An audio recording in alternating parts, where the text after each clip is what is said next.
Yo, yo, yo, yo, yo, yo, yo, yo, yo, yo, yo, yo, yo. What's the deal, my people? It's your boy Jason Gooner, and we're back in the building. You know, it's another episode of Reasoning Time, late edition tonight. Yes, people, we have a lot to talk about tonight. Most of the show is going to be basically around the whole under 17 team that just took part in the World Cup qualifiers held in Guatemala. You know, of course, most of you who are Reggae Boyz fans and follow the football, you would know that we fell just short of qualification, needed a point in the last game and couldn't quite get there.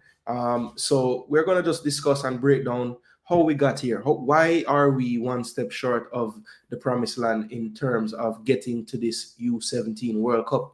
Going into this World Cup, many of us had high hopes. We saw the preparations of the team. A lot of times, you know, we lament the lack of preparation. And I, for one, was under the impression that that would not be a reason for us to not make it through. But I have to let you guys know there have been some things that have come to light since the tournament has ended. And I must say, you know, some of the wonderful media work that we saw in terms of seeing some of these camps and everything, it created a bit of a mirage. And I'm going to try to explain that as I go through this program. And the last portion of this program will be, where is the John Wall U-20 list? We heard of a list that John Wall had compiled probably around the time when he was telling Jamaicans that he didn't see that international level quality in the local contingent, and we would need to do some heavy recruitment if we wanted to tackle the better teams in Concacaf, and also moving forward into the World Cup and being competitive. So he did reach out to a lot of players plying their trade in EPL academies, League One academies, Championship academies in Europe. Not only Europe as well, other nations, you know, the likes of the Netherlands, players all over Europe, really. And yeah, it was quite a list. Now, you know, there have been a lot of talk surrounding this list, you know, in various circles. And I just wanted to have a discussion about that as well tonight. So that's basically going to be the format of the show. The majority of it in the beginning for this first part will be geared around the whole U-17, my thoughts on it. You know, if anyone who's a fan of the channel here, you know, you might have caught my tactical preview for the final game that we had to play, you know, the big one, the basically all or nothing game. And yeah, you know, based on my analysis, I had a strategy. There were some things that I mentioned that I thought we needed to look out for with this El Salvador team. And I actually wish that someone would have watched that program that was involved with that Jamaica national team, because some of the things I spoke about, that is what El Salvador used to get the result. So look, I don't want to, you know, say I told you so. You know, that's not the purpose of me making these programs. But at the end of the day, I would hope that the work I'm putting in as just a fan of the team that follows football, you know, a lot. You know, I just put it out because I felt like it was something that needed to be out there, mainly to educate the fan base. I didn't think I would be needing to educate the administrative staff with the team, but clearly, based on some of the things that I've heard, you know, they could have used some of this analysis as well on the job. So first and foremost, people, you know, this is a YouTube program, so we want to make sure that you do the YouTube things. Like the content, like the content, like the content. That's the way that YouTube sends it out around the world so people can see the content. Of course, share the content as well. A lot of you are in various groups with Reggae Boyz fans, Reggae Girls fans. Yeah, man, share the content in the groups. Some of you I've seen today actually doing that, so I really do appreciate it. And yeah, we want to start a discussion expeditiously, but we also know, I've noticed when I start programs, typically the bulk of the crowd comes in about 10-15 minutes. So I'm going to do a little bit of just, yeah, I guess you could say delaying, because I would love for when I get going in the conversation for the place to be nice and packed. All right, people. So yeah, man, spread the word. Let them know so we're there. DNA Football in the building. Big up, big up, big up, big up. Thanks for tuning in, my brother. Everybody, go ahead and drop a subscription on DNA Football as well. Always putting in the work, following the players, watching football. Yes, anybody that makes content around the reggae boys and reggae girls, it should be a prerequisite that you watch the damn football. And DNA Football does put in the time and effort and watches the game. So big up yourself, DNA Football. This should be an interesting one. Yes, Drew, I agree. This will be interesting, I believe, as well. The night crew, big up JC. Yeah, man, big up Charles Brammer. Yeah, man, in the building. Late night segment. You know, I was dubbed the late night person in the space, you know, and I've kind of taken a slight hiatus from the late night shows during the week, but tonight I couldn't let any more time pass. I had to get this content out, and hopefully the reach is far and wide, even if it's not live viewership. I just want this to keep snowballing and getting around the place, because I think a lot of the things I'm going to speak about tonight really can kind of get us to the, you know, that point where we understand what we're dealing with. Because even myself, who has always been a bit skeptical of how things are done in the federation with the various teams, again, this team that I'm going to talk about tonight for the majority of the show, I had high hopes for, based on what I was seeing comparative to other U-17 teams in the past. And even then, I think there were a lot of things that we really fell short on. So we're going to discuss that tonight. Tycoon, big up yourself, my brother. Barcelona squeak a one today. Via corner, they move away like they want to score upon, you know. But when they get the 3 points, top of the league, you know. La Liga got hot. I wish EPL could have get like that. Yeah, man, big up DNA. We said them not gonna listen. Well, we're gonna try. We're no business. Big up some crew and read some flyer. Cho. Early juggling, Brando. Early juggling. Yeah, the early juggling segment. So while me I do that, people, you know, go and share the video, like the video, get the word out there. I actually have a few more places where me need to share my content too. So while me I do that, you know, go and get the likes up, go and get the people in the building. Yeah, man, you know, do the promotional work for me, the people.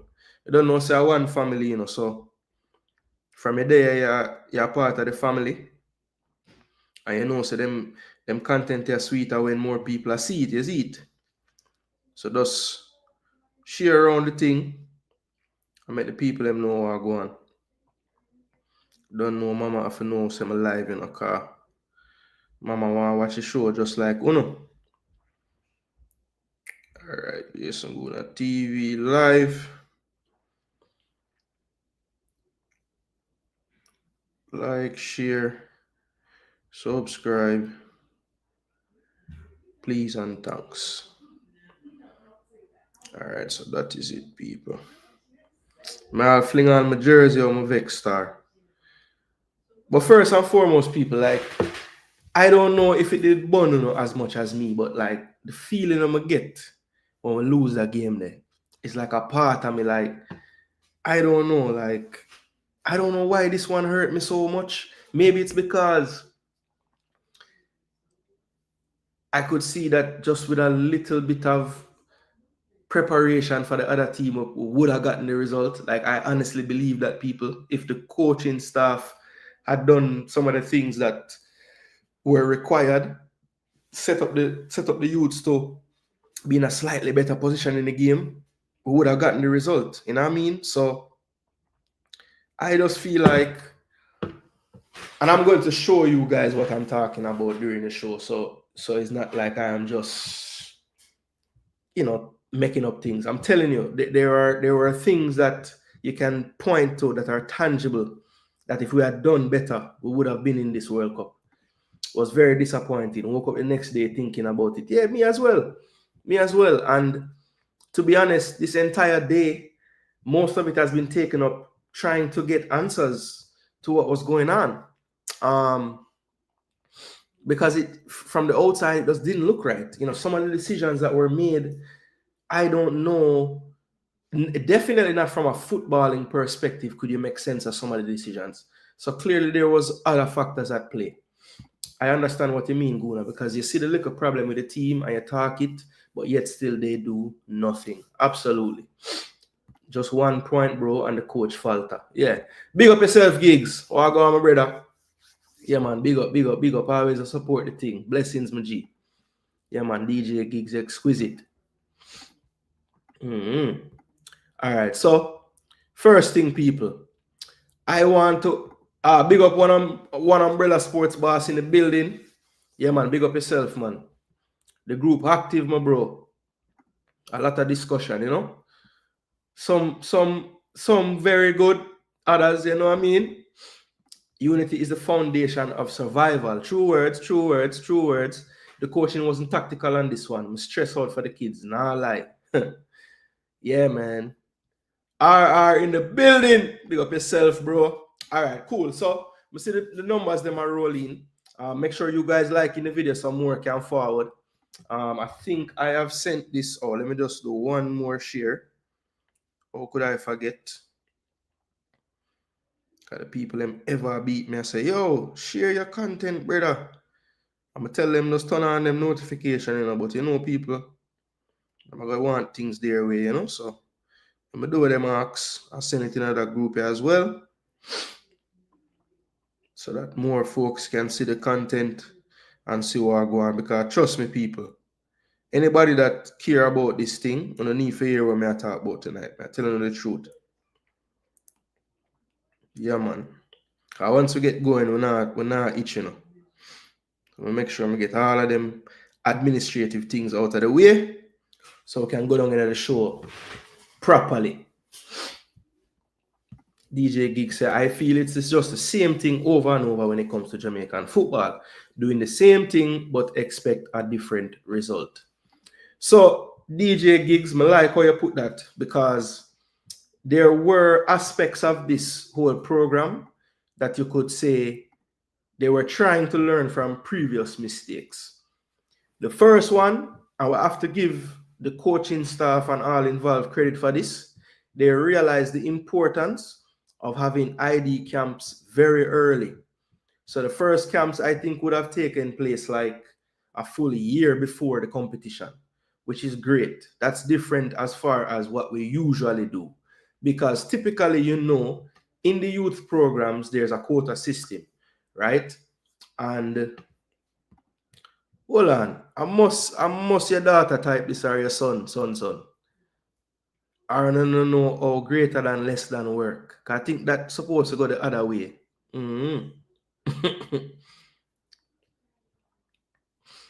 Father Bling Upful, big up yourself, bro. Yeah, man, we're there. So they did do that. So we're going to give them the credit for that. They realized that you have to start to try to identify the players from early so that you can try to cut it down and have more concentrated camps leading into the squad selection. So that was wonderful. Now, from what I have found out about this whole setup, the initial plan was to try to raise funding, you know, from private entities, from individuals, from anybody who would be willing to help, to basically bankroll what they thought would be the best way to try to qualify, which is having camps leading up to the tournament, maybe once a month in Jamaica for a weekend or for a half a week or whatever the case was. And then as we got closer to the tournament, to try to have more frequent camps. Now, that was the initial plan, to try to source the funding, because the JFF knew that they couldn't undertake something like that, bringing players into camps once a month from wherever they're from. And I think there might have been the first camp or the first few camps when they had done this, they were able to get the funds together to kind of pay for everything for everyone who wanted to participate. Now, something changed along the lines where I guess they ran out of avenues to get the funding. I don't know what happened there in terms of them not being able to raise enough funds to keep on doing these camps. It turned into we have identified these whatever players who want to come to the camps, but we really don't have no way to get them here. So we're going to need representatives from the players themselves, whether that's their parents, their whatever. They have to try to figure out how to get these kids to and from these camps, because there's just not enough money to keep on doing it. So I think when that step happened, that probably was the start of the problem, because one thing you don't want to do when you're selecting a national team, or any team for that matter, is have anything besides what they're doing dictate who's on the team. So the minute parents start to help out funding to make this thing go, what kind of position does that put the coaching staff in when it's time to select the team, knowing the type of financial burden that you have put on these players and their parents? It's a little bit harder to cut young Johnny in the 11th hour from the tournament team, knowing that young Johnny has bought 6, 7, 8 plane tickets to come to Jamaica and go back home to be a part of the camps leading up to this tournament. So I think the minute it became a situation where players had to find their way to come financially, it already compromises the coaches in terms of their ability to select the team, as far as I am concerned. Now, you guys might disagree with that. That's fine. But I am thinking that that was a really, really big problem. And you can see where conflicts may arise in that situation, right? So that's one thing. Again, I'll give them credit for noticing that they need to start the process earlier, and they need to engage with the players at least, once a month leading up to the tournament. So that was good. But the problem was, I don't think that they realized the financial undertaking that would be, especially knowing that they were planning to have, more of a, balanced team in terms of who was playing locally and who is playing overseas. Now, if the quota at the U-17 level, if I'm not mistaken, Rudolph Speed has said that one is at, I think, 5 players, right? And if you want more than 5, then obviously you go to the technical committee and you make your case for why you need more than 5. But it was clear early on in this process that Mr. Butler, Freddie that is, was not really so worried about the addresses of the players. He just wanted to try to select the best combined team. But again, the financial burden that comes with having camps in a place where people don't come from is clear as day. That's coming up. And the minute they weren't able to secure the funding to get these players to and from, and it became a pay-for-play situation, I think that compromises the selection, right? So that was the first misstep, I think, in this whole process. I am wondering as well, was everything done on the administrative side? The minute that this group, Mr. McFarlane and whoever else he had helping him out, kind of took it upon themselves to be the lead fundraisers and to try to basically bankroll this whole operation. If they run into a point where they saw that it wasn't going to work, there was going to be a shortfall, I think at that point they would have had to have seek help from the federation. Maybe they just figured that the answer wouldn't be what they would want to hear. I don't know what they figured, but I think that was the first misstep, bringing the parents in terms of having them have to really foot the bill for the movements of the players. I think that created a problem. The next thing is the player pool and the player selection process. Now, from what I have heard, if you look at the makeup of the team, it was, I would say about half and half local and overseas, right?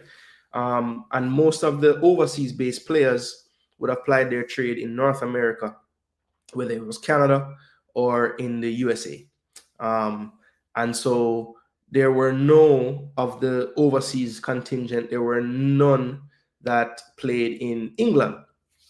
Now, I was told that there was quite a hefty list of English-based players at this age group that either expressed an interest or it was found out that they have the ability to play for Jamaica. And these players kind of very, very early on in the identification camp process were brought forward. And as far as follow-ups and trying to get these players in, I don't believe that many of them were even ever invited. I think there was one player that I heard of from England side, or two players, sorry. One was on the team right up until the final squad selection. He even went to the Torneo del Sol. That's Namani. I believe he is cousins with Bobby Reed, if I'm not mistaken. And then there was another player from another Premier League club that was supposed to come to a camp, but at the last minute couldn't come for whatever reason. I don't know what the reason was for that. So we basically did all of this preparation, all this identification, and we basically did not connect with one part of what could have been a part of the team. And again, that comes back to finance. I am of the impression that perhaps the idea of players from England having to, it basically being told, listen, if you want to come, you're more than welcome, but you're going to have to find your way here and back.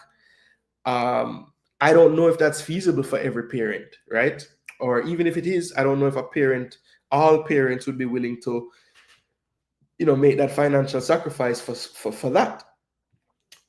So that's something we have to figure out moving forward. If we really are going to include every possible player that can represent for us, we're going to have to start to put in the budget of the JFF itself to have youth players having the ability to travel to and from, to be a part of whatever camps that they want to do to prepare for these World Cup qualifications, because it has to be an all in or you're not in it at all thing. And I think at some point, maybe the administrators that were tasked with running this whole U-17 project, they didn't want to go down that slippery slope of trying to come up with funding for that trip, knowing the burden that was already being from the North American contingent trying to get overseas to Jamaica and back to where they live or where they play their club football. So we missed the trick again in terms of bridging that gap from England to Jamaica, especially the fact that so many players,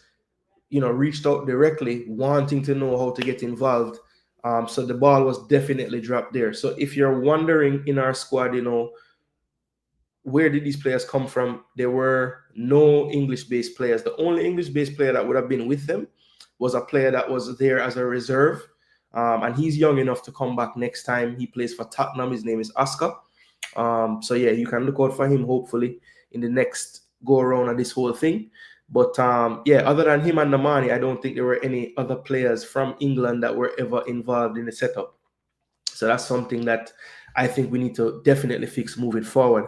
Now, apart from all the problems that I'm describing in terms of identification, the funding, this is kind of the start of all the things. But I still had hopes because, as I said, they were able to get at least a group of players together over a long extended stretch, playing practice matches, training, learning the coach's system, how they want to play, getting to know each other as teammates, all of those things happened.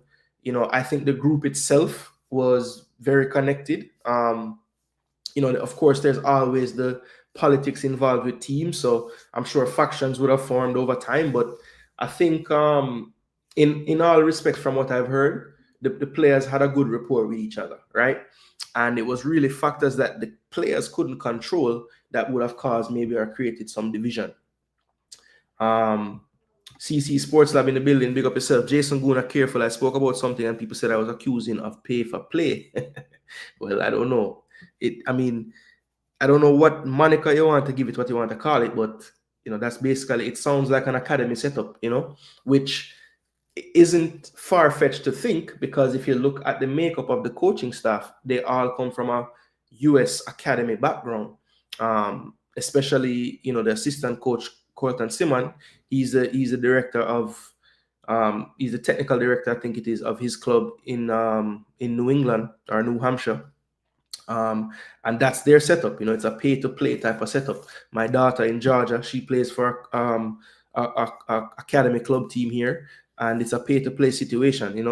If Jason Gooner don't earn a coin, my daughter can't go to the academy. So yeah, it's a part of the reason why I think USA hasn't gone even further in football, because they haven't figured out a way to include the players that maybe don't come from those means. So I think they do miss out on talent a lot with the way the academy system is set up here in America, actually.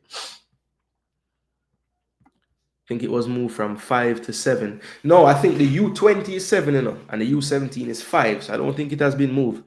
Blessings, young Jeezy, who are going, my brother. Yeah, man. The people them said them see you the other day and you're looking healthy, you know? Yeah, man, that's good. Big up yourself, Jeezy. My long time brother, that people. Yeah, man, make them know for smash your likes, man. How many of them had passports? Yeah, that's the age-old question anytime those players are brought up. How many of them had passports? Well, even if, because I think the number was about 26 or 27 or something. So let's say, let's undersell it. Let's say 5 of them had passports out of the 27 that wanted to come. If we had open ID camps, like literal open ID camps, and those 5 came, even if we got 3 out of that 5, I would say they are good enough. Wouldn't that be good? Bro, I've been watching the team's games for the past year, and the coach had the starting 11 set more than a year now, even when certain players weren't performing. Thank you, Crazy the TV. It's a problem I have seen with Jamaican coaches, period. It's almost as if they believe so much in what they're thinking as coaches that they don't see any way they could be wrong.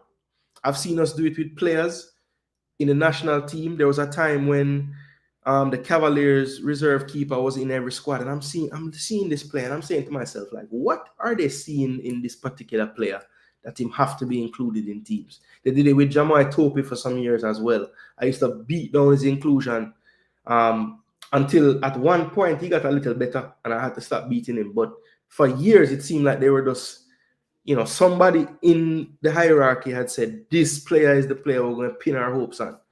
And they do that constantly. And I saw Freddie do this with certain players in this team where he hung his hat on them being included. And even in game situations, you could see he didn't believe it because he would sub them off at halftime.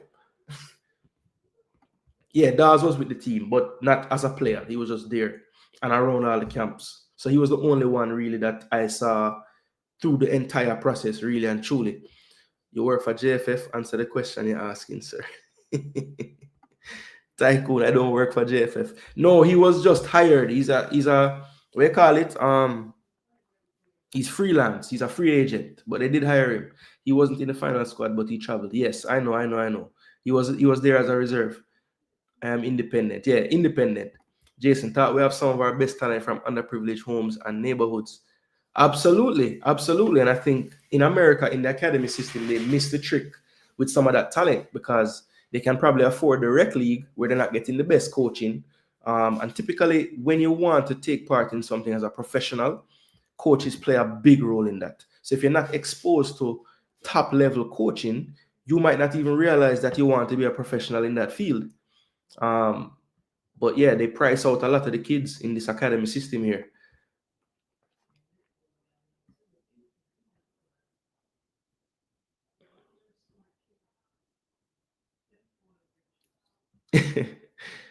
Ed Barnes, it gone. No, man. Ray Hudson him thing there.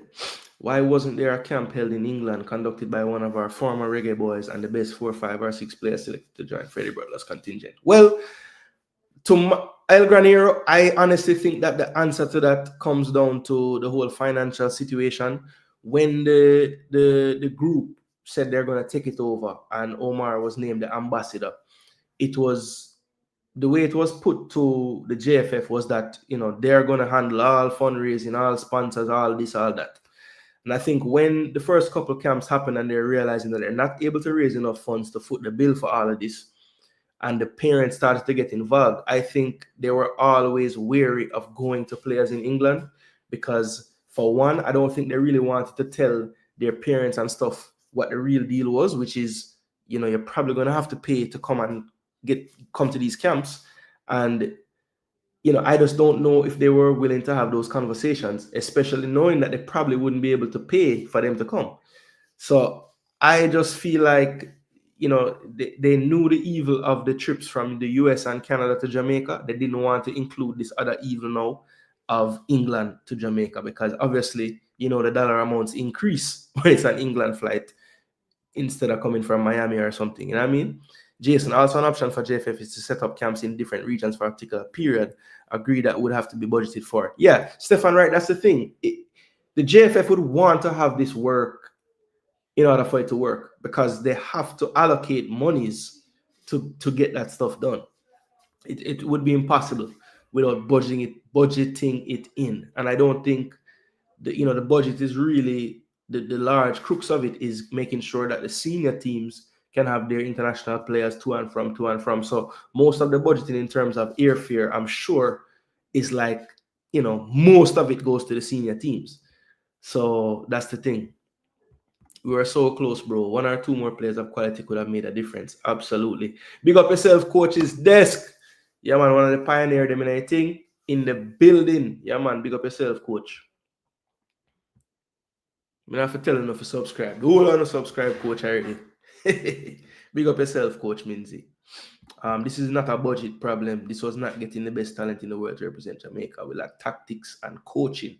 Okay, so you're saying it's not about the players, not about budget. Charles, I agree with you to an extent, because I do feel like even with all the shortcomings in selection and not getting the best players possible, we had enough to get a result against that El Salvador team. But fail to prepare to fail. I'm going to talk about it. Yeah, it's the U-20 for the 7. Because I remember it's 3 for U-15, 5 for U-17, and 7 for the U-20. And no quota in the senior team, is what Speed has said on record. How many camps did Haiti have, or El Salvador, I'm assuming? Well, El Salvador, I don't know how many camps they had, but I do know that they played 6 friendlies prior to the competition against actual U-17 teams. So they had that. Haiti, as far as preparation goes, I did not do much research on Haiti's preparation. Bro, Nolan performed again and again in practice games and even in the damn tournament, and he still wasn't given a start in the most important match. Yeah? Gio Taylor had to play, bro. It's like it was a staple. Them put the armband on him. Them put the armband on the goalkeeper, and them are the 2 people them really want to change. The good players, them never get a look in. So Malik said the scouting was at fault. CC Sports Lab want to know the champion college player. Why wasn't he selected? Why? That could have its own show, CC. That could have its own show. Coach's decision. That's all I can say on that. Coach's decision. The coach did not think he was one of the best. I think it was right wing. I think right wing is where they had him playing in the U-15. Can also play attacking midfield, but he didn't think that he was one of the 2 best right wingers or 2 best center attacking midfielders in the camps, because he was involved in those camps for a long time. I would say up until maybe 5-6 months before the competition. He was always there, and then he wasn't. So that's a head scratcher there. This U-15 team that he was on 2 years ago, which he captained, I think him and Cadriano Marsh were playing on the wings, and that team beat El Salvador, who we just lose to, who had a lot of the same players. They beat, I think it was Honduras handily. Played Mexico tough in the semifinal. I think it went down 2-1 in the end, and then lost the 3rd place match to Haiti. So we finished 4th in that competition, beating a lot of these teams that pretty much have matriculated into this U-17, namely El Salvador, who we played. A lot of those players played in that U-15 against us, and we beat them on the day.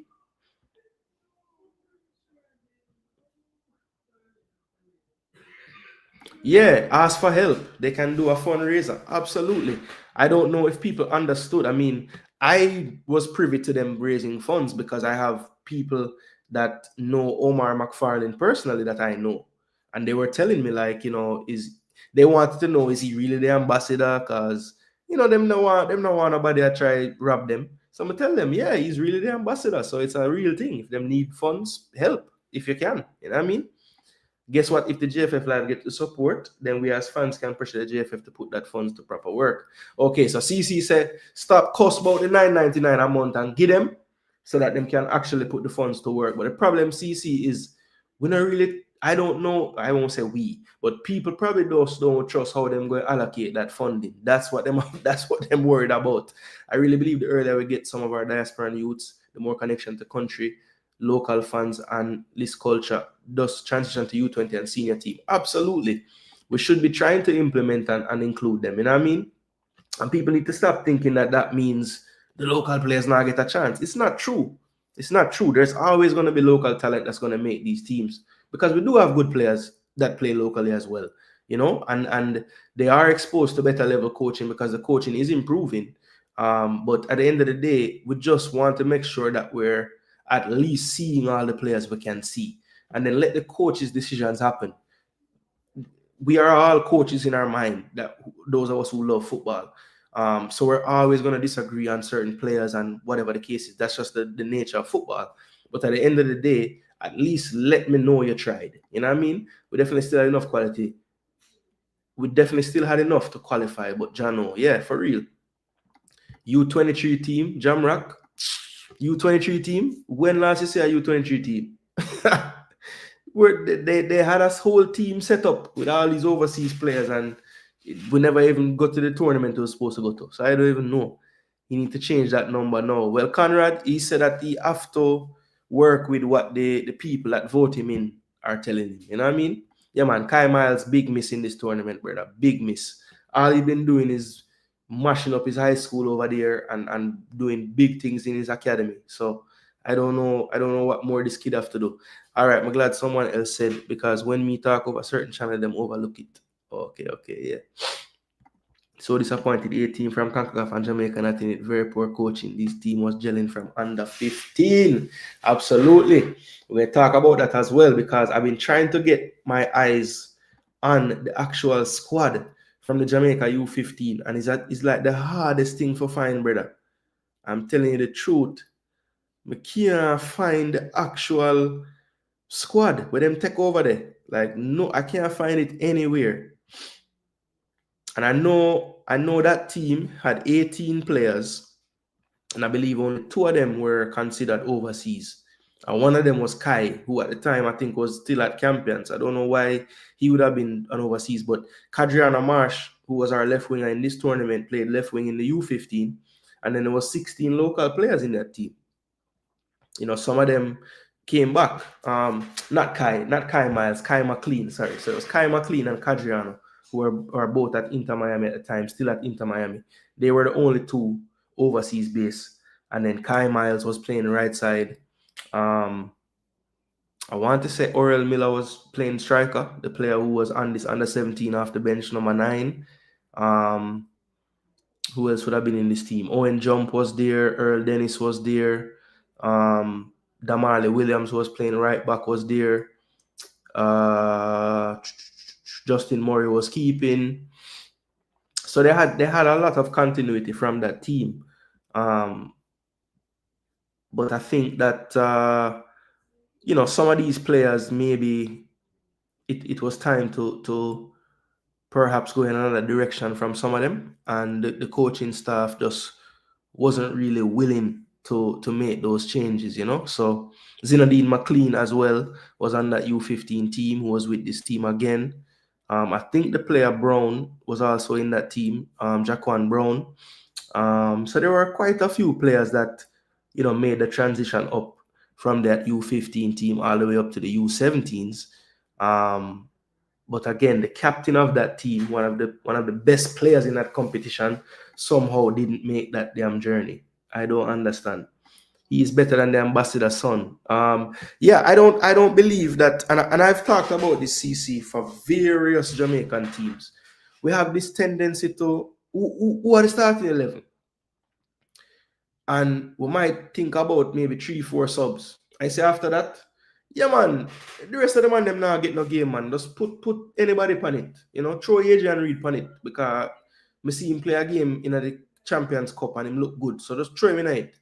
But the problem with that is, guys, when you have an international window, anything can happen. Man twist him ankle in a training, no him can't play. Now that player where you put on the team just because you don't want to put a man in the team, all of a sudden him is the next option off the bench in this one position because that the man they turn him ankle. And that's what happens in these international competitions.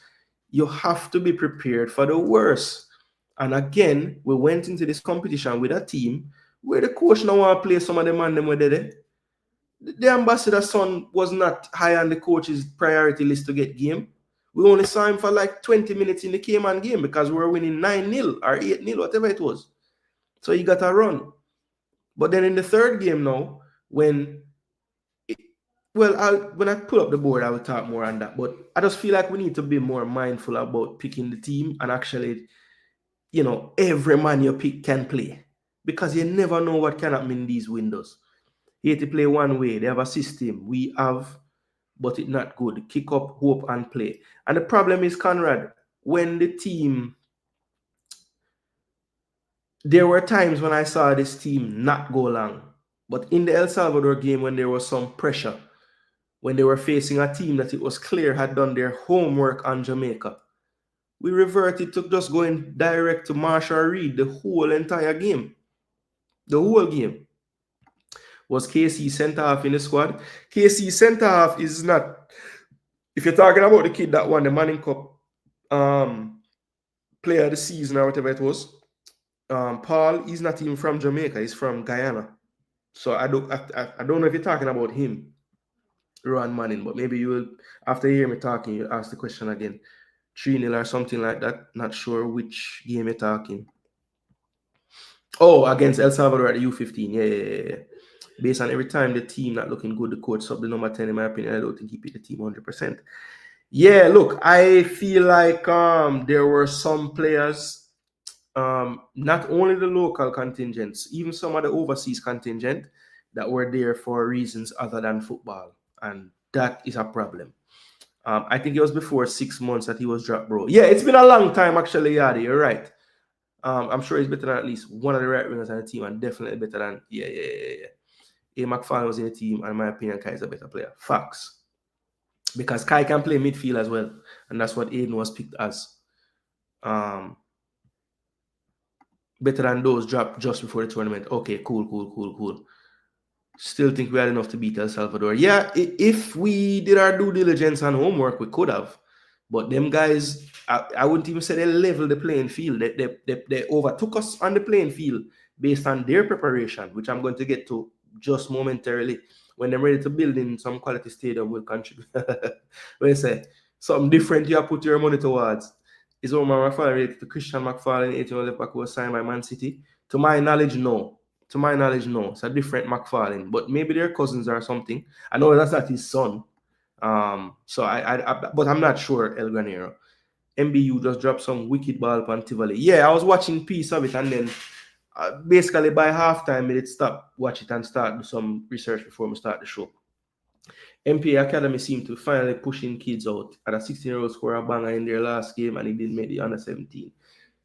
Say that to say MPA is improving. Yeah, absolutely, Rob Smith. They are really, I would say, the blueprint for what a Jamaican club needs to look like, honestly, because they're going to be fine in terms of a conveyor belt of talent.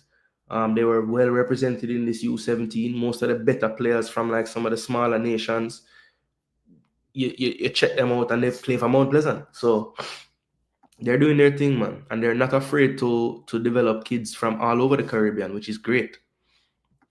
Who coached the MBU team? Yeah, good question. Who did coach them? Is U-17 a development strategy when many of the top teams have pros and semi-pro players representing them at 16, 17? Our top youth should be playing pro or looking to go to college on scholarship. Look like he was forced to pick some players. Yeah, compromised for sure. Even with Brown, you're going to go with aerial balls in the box searching for the one goal. Why not put on the guy that scored 2 headers in the previous match? Coach made some terrible decisions. MPA's Asian players really stepped up. Yeah, because the next brother Emerson, who may not say I play for MPA in the league, even though I heard today that he did get some time, but Franco been playing more. He looked better than Franco in the tournament. I mean, Franco looked good too, but Jason, only Jamaica alone want to use amateurs and expect to beat pros. Facts. Zapata's assistant. All right, cool. All right, so look, what I want to know, people, I want to refresh some of your memory because some of you are some real, real ardent supporters of the channel. So only the day for the tactical preview. But more want to show you, this was my tactical 11 basically for Jamaica before the game. And this was only based on my knowledge of the players from when they're in camp, watching them play games. I watched all the games they played in that Mexico tournament, obviously the 2 games prior to the El Salvador game. And this was my 11 that I would have picked if I was coaching. Now, the most controversial one was taking out the goalkeeper Murray and putting Stedman. There were some things I saw in the Da Costa Cup this season with Justin Murray, and it made me wonder if he's really, has he plateaued in terms of where he's going to go as a player or what? Because he had some mistakes that I thought, if he's the under-17 goalkeeper for us, some of these things shouldn't be happening. He even had a goal conceded in the Da Costa Cup. It was a free kick, very similar to what he conceded in this game. And it stemmed from the fact that he set his wall, and I felt he was standing way too when you set your wall to one side, you're going to obviously stand more to the other side of the goal. Well, I thought he was standing too central because one part of that goal is being covered by your wall. So there's no need to stand in the middle of the goal. You need to shade more to the side where the wall is not.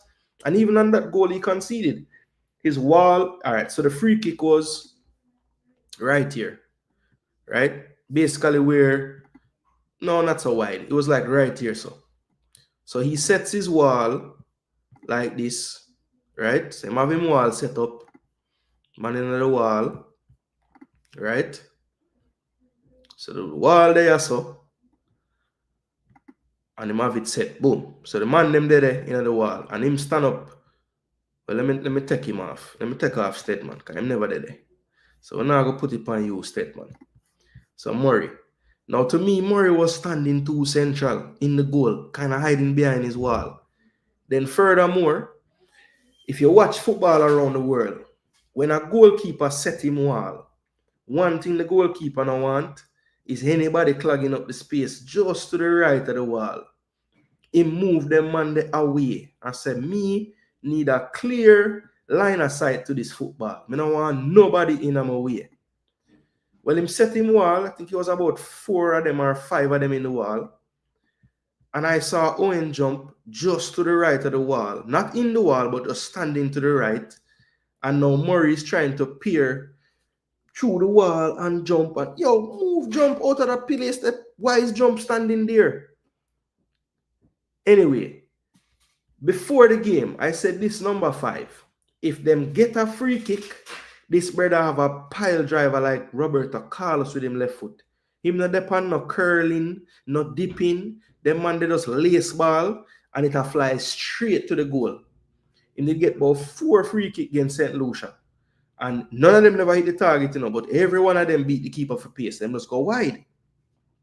Some say, all right, watch the youth. So this where it comes down to fail to prepare, prepare to fail. Why is it that me, as a man who does watch the football, analyzing the football, can see 2 games this youth play and identify that if him take a free kick, him not going to curl the ball, him just going to go for power. So if me I coach a team in a people, may I say, listen, if we give up a free kick on top of the box, set your wall properly on one side, and you don't even look on the side there. Focus on the side there, stand up in. Me don't want to see you shade a little bit before the kick. Me don't want to see you lean to this side. Stand up on your side, because the ball is rocketing towards you. Well, to me, nobody told Mr. Murray that, because him could have never know that and set up what him set up for this free kick. So again, can you blame Justin Murray for not knowing that little tidbit, or you put that on the coaching staff? Because again, the way how El Salvador played us in that game led me to believe that their coaching staff did the homework to face Jamaica. But some of the decisions that our team made led me to believe that we did no such analytical preparation for this El Salvador team. And the reason why I know that El Salvador did prepare for Jamaica, people, all right, I'm going to show you the proof. There was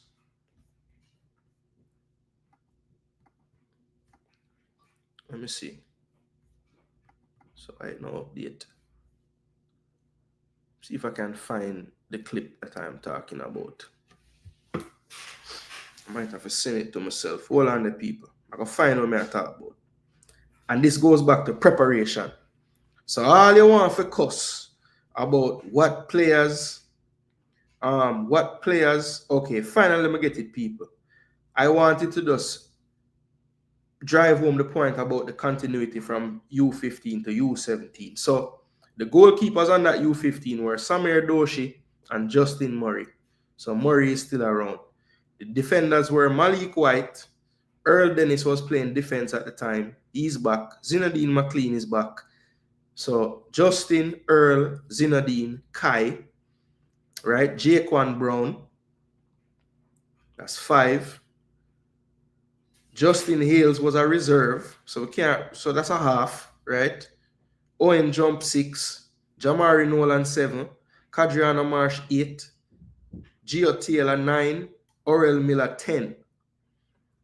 Right? So 10 out of the 18 did make the jump up. And of course, other players were scouted and brought in. So I thought Damarley Williams was on this team, but he wasn't.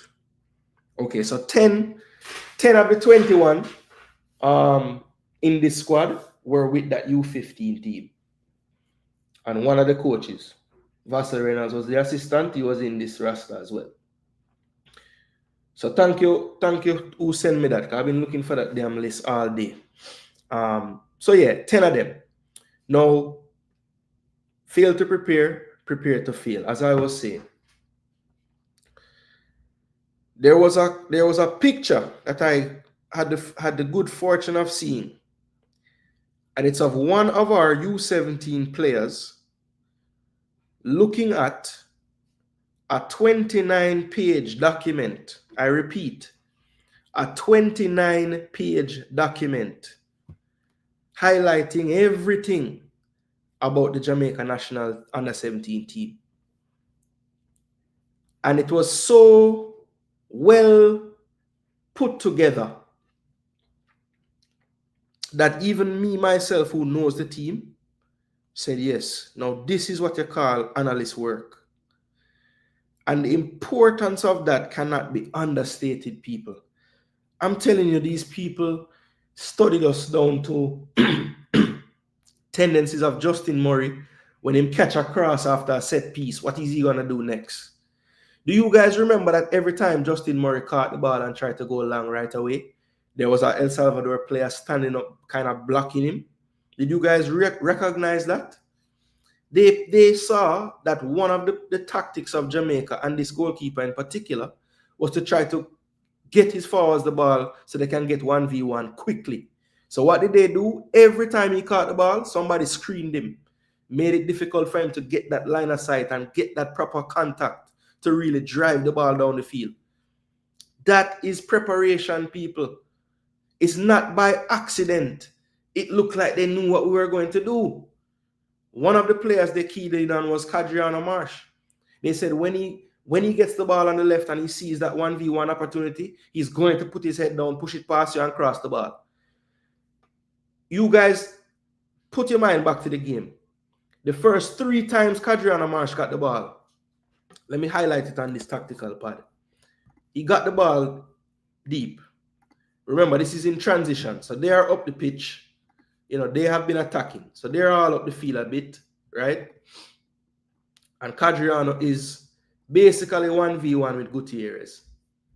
Reed is occupying Guardado and Perla. So Guardado can't really go out there. So it's really just Kadriano. Now, this number 6, Gomez, who was closer to that side, as soon as Kadriano started to look like him going to take him on, he's back here. If you notice, Kadriano got stopped by this number 6 like 3-4 times in a row. And it's not because number 6 is a genius, people, or he's the most intelligent player in the world. It's because their bloody coaching staff instructed him to do that. Because they said that once Cadriano said this 1v1 opportunity, he's pushing it down this wing. And they knew Gutierrez couldn't handle that. So Gomez was there. And those are the little things, people. It's not that the players are any smarter than we are. They have been coached. They have been prepared. They know what to look for. They know the triggers in Jamaica's play. So they know once Murray catch that ball from a corner, he's looking because Marsh and Reed and the other winger are probably up the pitch. And he wants to get it to them as quickly as possible before the defense is set. So what did they do? Tobar, Torres, Ramirez, whoever was near to him would screen him so he couldn't get a clear path to clear. And again, it's not because Tobar and Torres and any of these players are geniuses. It's because they were prepared. So even with all the deficiencies we had in terms of scouting and budget and not getting the right players, on the bloody day, we didn't even prepare. The things that we could control, we didn't take control of. And that's piss poor. How can you have 4 members of the coaching staff there and not even a page on a report on El Salvador before the game? And that's why when people say that we need to put our ego in check when we're talking about football and these things, that's what we're talking about. It's nothing more than the one them say, yo, we're better than them. So we don't really need to prepare. Just, man, let's go out there and just go play ball. And we're going to get the job done. No. Because that little 50, 35, 40% more you get out of players when you educate them on their opponent can make the difference. And make a team that everybody telling me we're better than, look like them, we're not better than them. It's not by chance that happened, people.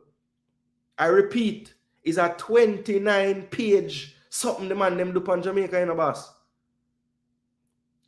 Think about something in a football game that happened. Anybody in the comment section, if you are compiling data on a team, what are some of the things you would talk about? You would identify key players, right? You'd identify what to look for in terms of what they're going to do based on how they're set up. So I'm telling you, they had it down to phase 1 when they're building out what our tendencies are, certain players, what their tendencies are. You think they didn't know that Jabbar Johnson can't use him left foot? So they knew the minute we kind of make the pass, the shorter pass, difficult, his trigger is to just go along to Cadriano Marsh or to the other wing on the other side.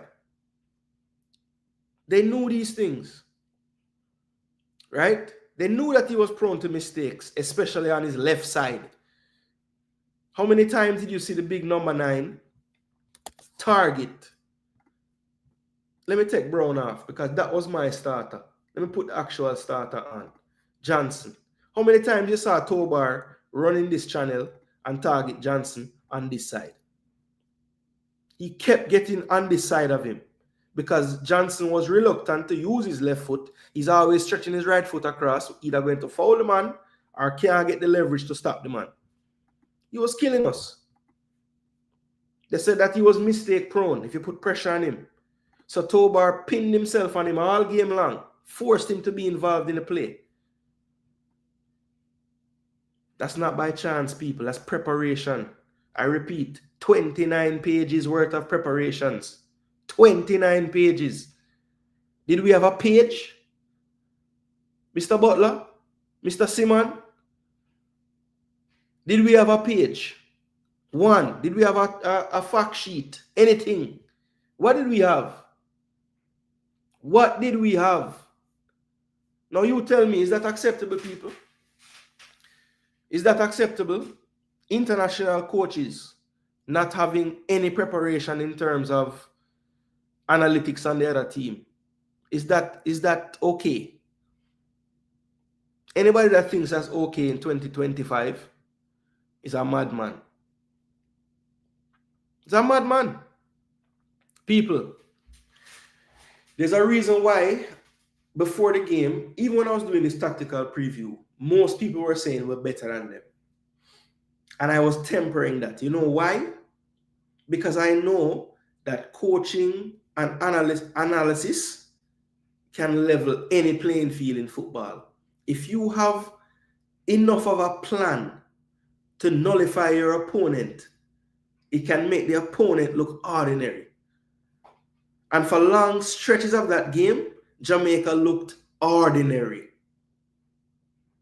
And it wasn't because we actually are. It was because the other people knew what we were doing before we were going to do it. And they were prepared for what we were going to do. It's not rocket science, people. And sometimes, because my channel is more focused on the tactical side of things, sometimes I'm ridiculed by people in the chat. You are not the coach. We always want to be the coach. And you always want to... No, it's not about me wanting to do anything. Clearly, there is a lack of... There's a disconnect with some of the coaching in Jamaica, with this side of the football and coaching. When I say this side, I mean the analysis, the data. That is what gives teams the edge in world football, people. I repeat again, I'm not going to stop saying it. 29 pages worth of information. Some of you probably wondering, how the hell them could have 29 pages? What are they saying? I'm telling you, I got to see quite a few of the pages. And excellent work by their staff. Kudos to them. Kudos to them. I'm telling you, kudos to them. Because that's the type of work that would have made a difference for us. If we even had a half of the information on El Salvador that they had on Jamaica, it would be incredible, man. It would be incredible what we would have been able to do. Imagine if for once the coach said, listen, all right, you see all the things we've been doing, let's actually tweak it and do this. That would have mashed up El Salvador, brother. Because they were prepared for what we were going to do. And what did we do? Exactly what they wrote on this damn analysis. Literally the same things. Them said Jabbar Johnson, put him under a little pressure. Him going to just go long, diagonal, every time. Every single time. They had a write-up on Campbell Dennis playing number 10. Them say he's very dangerous. He's the one that's going to combine with Reed in the middle. What does our coach do? The genius coach that we had, this man put Raycon Campbell Dennis in at the wing. So at least he tried something that they weren't expecting. But he wouldn't even play Nolan here. Gio Taylor, who he made his captain, had to play. Jump, who is a number 6, had to be pushed up the pitch. And he put Dennis at number 6. Zinedine McLean, who had the height, who I thought could help Jabbar on that side, dealing with Tobar's threat. He went with Kieran Smith, a player that I like. Good player.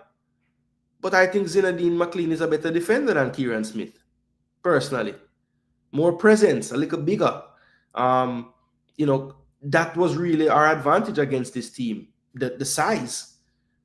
And we played more into their hands. We played 2 diminutive wing fullbacks on the day, Damari Williams and Kieran Smith. Kieran Smith isn't as short as Dam, but he's a bit slight. He's not the strongest player, right? So I just thought some of the decisions we made played into their hands, and the personnel was shocking. Putting Rayquan Campbell-Dennis on the wing needs to be studied. I don't know how that ended up happening, right? Because really and truly, you know, the team, this is kind of how the team sets up. Out of possession, it's pretty much like this, like a 4-1-4-1, right? And Dennis really sits as the 6. No, he can get forward as well, but his main role is to be there. Jump for me is a 6 that, because the team is picked unbalanced, was forced to play a bit higher up the field. He did okay there, but I don't think that's his true comfort zone. He wants to be controlling the middle part of the park. So, first mistake I saw with that is, what happened when in the Guatemala high altitude against a better team when we're exerting more energy, What happened when Dennis bus and jump bus? Look on this bench. You see any other CDMs there? Because I don't. I don't see any other CDMs. I see a player in McFarlane, who is the ambassador's son, who, from what I saw of all the training camp games, all the Torneo del Sol games, all these games in this tournament, clearly was on the team for other than football reasons. It was clear. He didn't get any game time. So clearly the coach himself don't really believe the kid or believe in the kid, right? So you can eliminate him, even though he's a midfielder. So that left in midfield options, on the bench. Nobody. There's nobody except Nolan who's an attacking midfielder. So his direct substitute would always be for Gio Taylor, which is what happened at halftime. But in the second half, when Dennis and Jump start to lose their legs, there's nowhere to turn on the bench to play a midfielder. Raekwon could move into midfield, but he's really a 10 as well. So now you're putting Raekwon in the middle to do more defensive work when he's really supposed to be on the pitch to unlock defenses. So the whole balance of the team was off. And they basically put all their CDMs on the pitch from the start. And then when both of them break down in the second half, there is no like-for-like sub on the bench. None. So if you know that to be the case, why not get creative then, coach? You have Jaquan Brown on the bench. Jaquan Brown couldn't do a job at number 6. Right? You could even tweak the system and go to a back 5. It's 1-1, we need a draw. Bring on another defender. Nobody wouldn't kill you for that. You have attacking subs on the bench, so if you go down, you still can change it again and put on more attackers. But it's just sad that, I don't know. It's very upsetting, man. I can't get over the fact that there was a 29-page report on Jamaica's team, and there was no such report on El Salvador for the players to look at.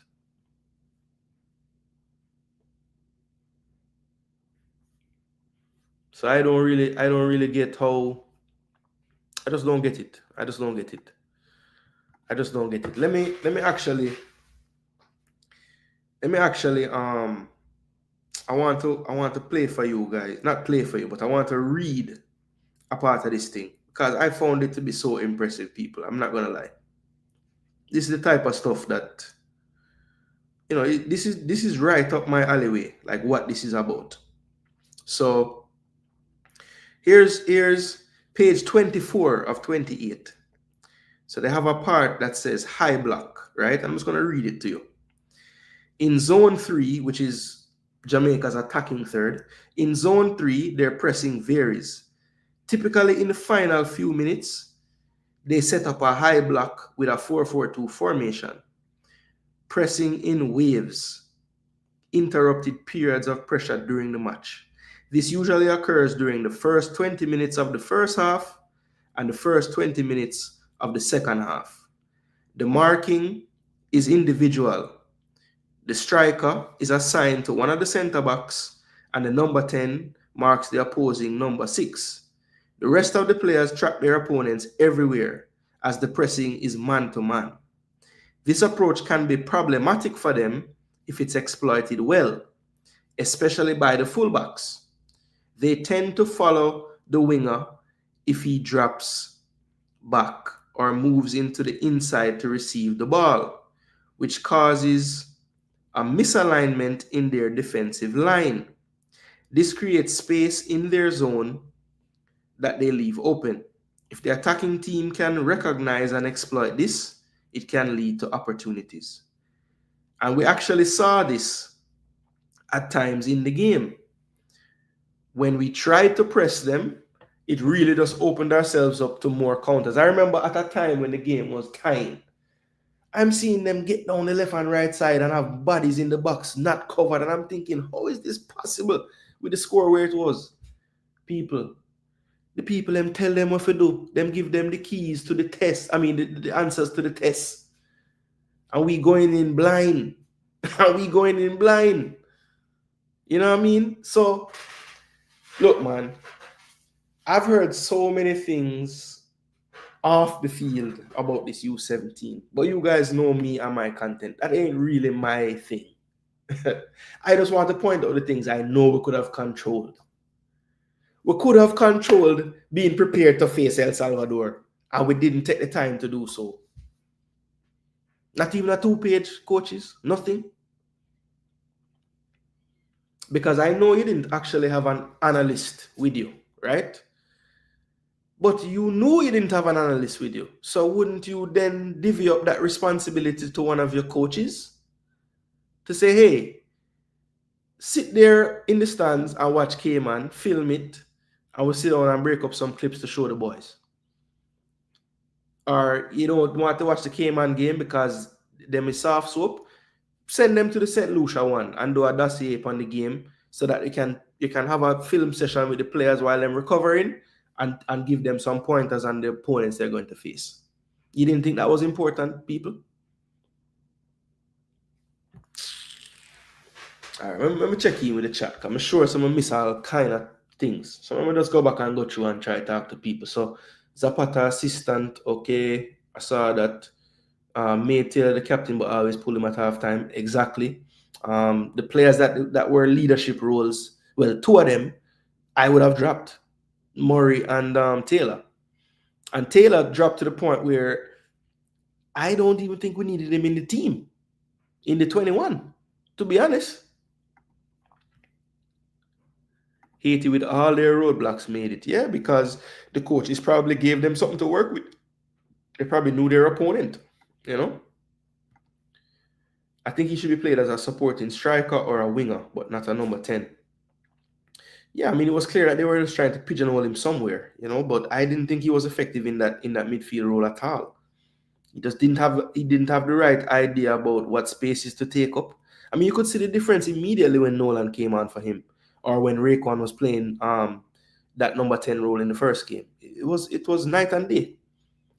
Keeper move like him blind. For real.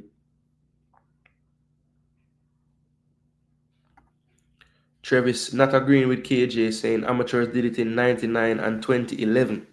All right. And remember, you know, these players that playing for us, they're still quote unquote amateurs, you know, even though they might play JPL or they play MLS2, you know, they're still considered like, you know, just below that, you know, first professional contract. Freddie Butler, bug coach, no politics team. That's why them not qualify. Our politics team. That's something you learn over time. That's on the coach when you're dealing with youngsters. Yeah. Man mark 11. Exactly. Seymour Reed. Yeah, there was a write-up on Seymour as well in this. Because basically they identified like 7 key players. And they talked about it. The picture that I have of this, they cut off Seymour's stuff.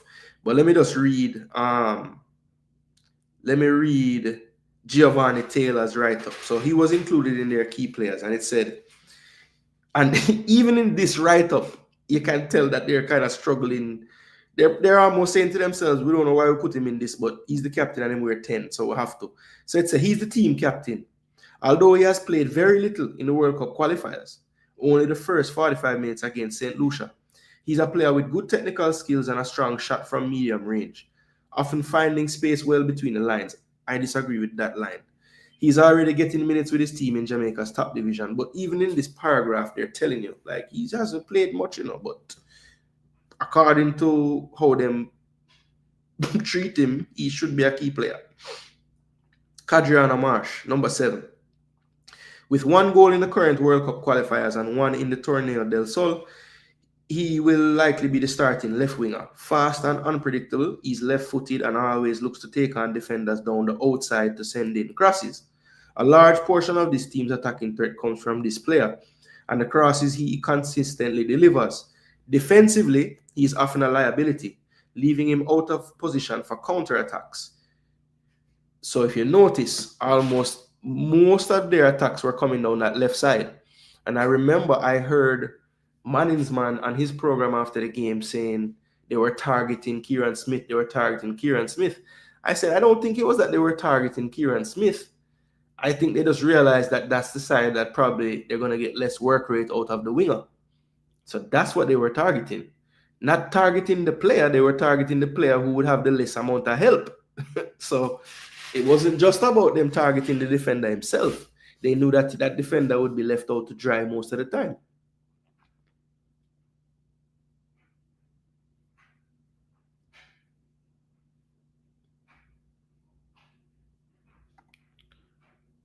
Oh, I don't think he might blame Taylor though. I don't think so. Yeah, not blaming, just to understand why he kept getting pulled at half. Yeah. Number 6 had no time and space on the ball. Yeah,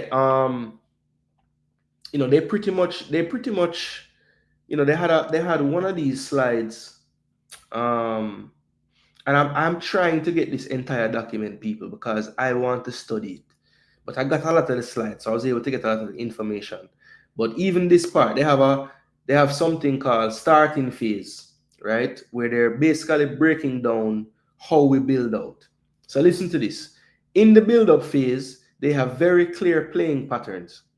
What they most often do is from goal kicks, goalkeeper Murray, who has a good long throw, plays the ball directly to one of the wingers, usually to the left winger Marsh. In that area, they look to create a 2v1 situation with the number 10 nearby. So once they win the second ball, the winger runs into space to gain depth. Another option is playing directly to the striker, Seymour Reed, who uses his physical strength well to push off defenders, bringing the ball down and laying it off for the number 8 or the number 10. In conclusion, if they play directly, it will usually be to the striker or to the winger, most commonly to number 7, Kadriana Marsh. They also look to play short passes if the opponent allows it, seeking passes inside with the number 6, Owen Jump, or with number 10, Dennis. Number 6, they're just saying the position. So the number 6 position and number 10 position, who moves very well between the lines, which I agree with. I think Dennis is our best number 10 floating player, and we put him on the wing. This short build-up is where they make the most mistakes and often lose possession in zone 1. So they're saying that sometimes when we don't go direct, we would make mistakes with the ball, and you can have opportunities to turn us over in our defensive third. The goalkeeper always looks to play quickly after defending set pieces if he cuts out the cross, aiming for a long volley to exploit the opponent's poor positioning. And that's where I just mentioned, whenever you saw him get the ball, Murray, and try to go long, there was always an El Salvador player screening. They would rather the referee call a foul than to just let Murray have him time and angle to play that pass long, because they were wary of that. And that is not because they are smarter than us. That's because their coaching staff did the work to prepare their boys to have success.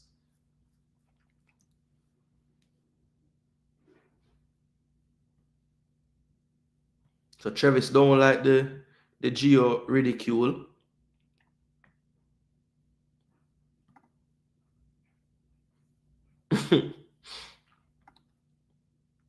Yeah, there was definitely some off the field things at play, or what I call politics. No question about it. Teams know Jamaican teams more. Yeah, DJ gigs, that's another thing. Because even if you fail to prepare the kids about your other team, I don't think you prepared your own team based on how you set them up, brother. Like, it's some of the decisions you made, I just can't wrap my head around why you would think that was the way to go.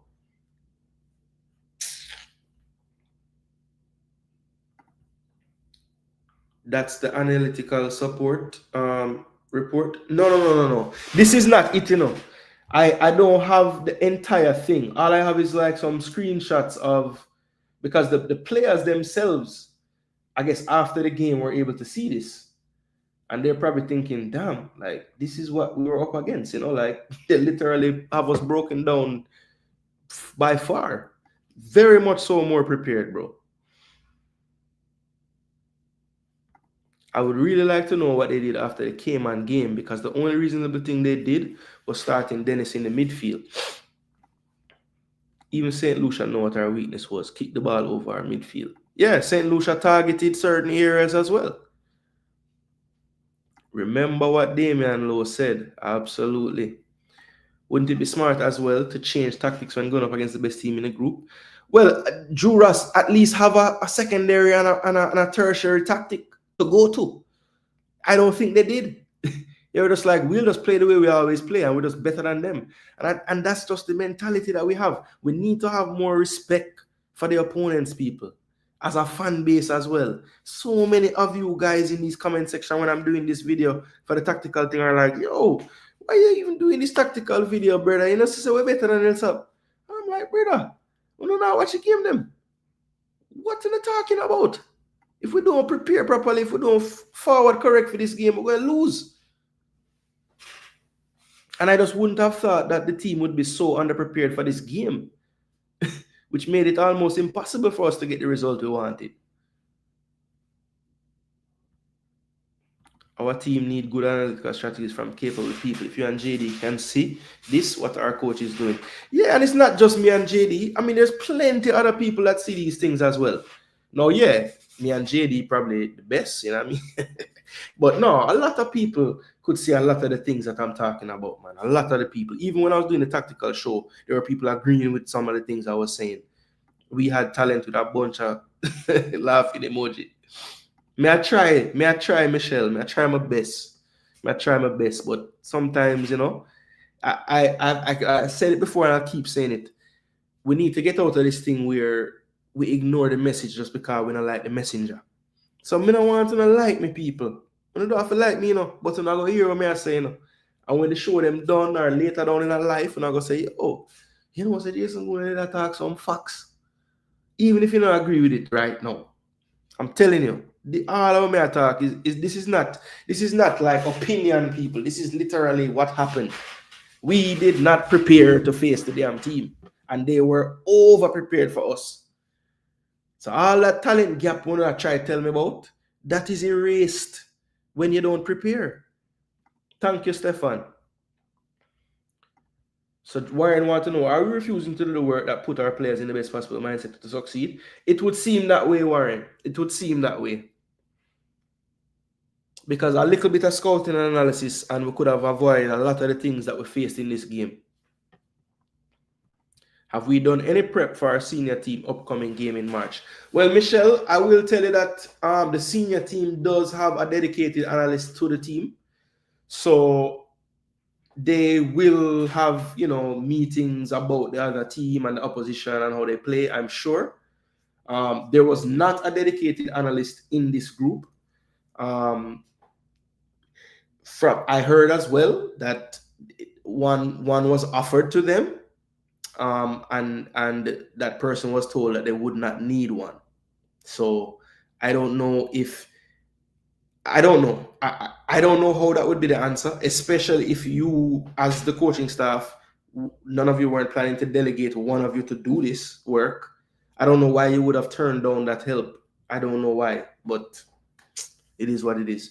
When I looked up what Butler coaches now, I believe he coaches an academy team in the States at various levels. So under 14, under 16, under, you know, I think he's, let me show you what I saw.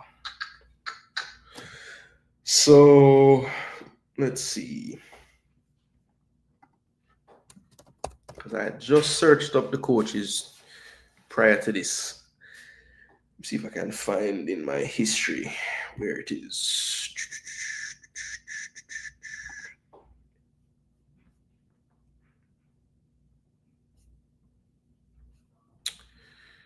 Dead this time.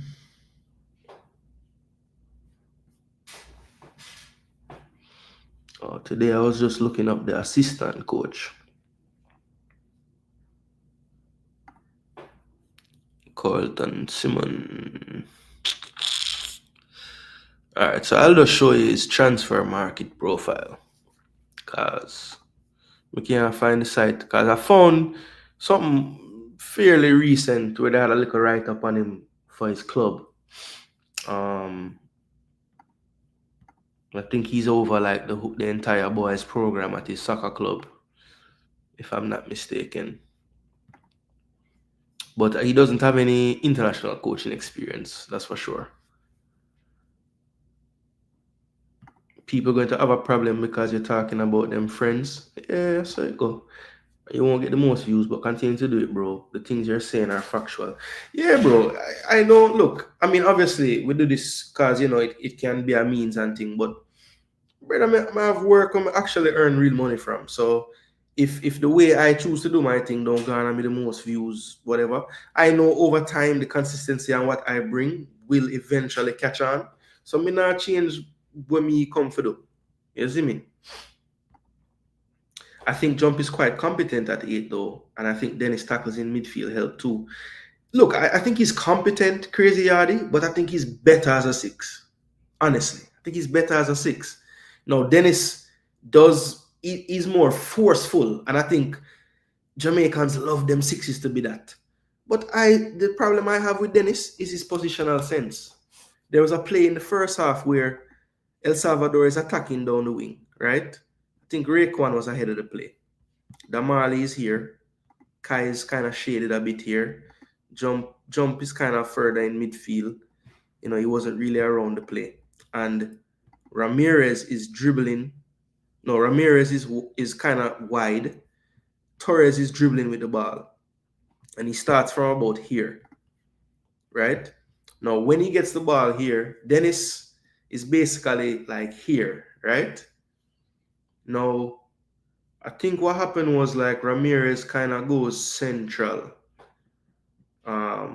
Closer to Kai. And Torres dribbles up with the ball. Now, Damali now steps up. Right? So Ramirez kind of goes this way to make space over here. So when Damali gets attracted to the ball now and he's dribbling towards him, I see Dennis just run over here so and basically free up the whole of the middle. And I think what happened was like a goal kick came of it. But I remember the entire back line wondering like, where are you leaving this 6 area to go cover over here so? So I think Dennis physically him do more than Jump, but Jump think the game better to me. If Jump was playing there, him not go run well left the area. Him go shade a little bit and kind of make sure I'm still in touch with where I'm supposed to be on the field. That's my one issue with Dennis.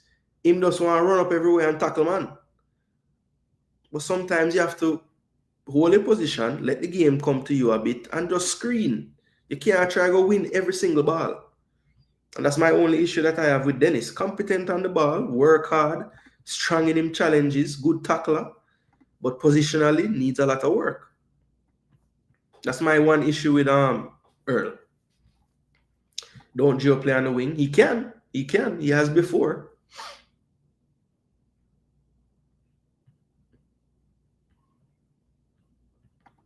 Big up JG. Well, JA was the only Part 1 team not to qualify. And the worst thing about it is that we'll not be in Part 1 for the next tournament. So we could get Mexico, USA, Canada, Panama. Absolutely. Jamaica will draw USA, brother. It always happen.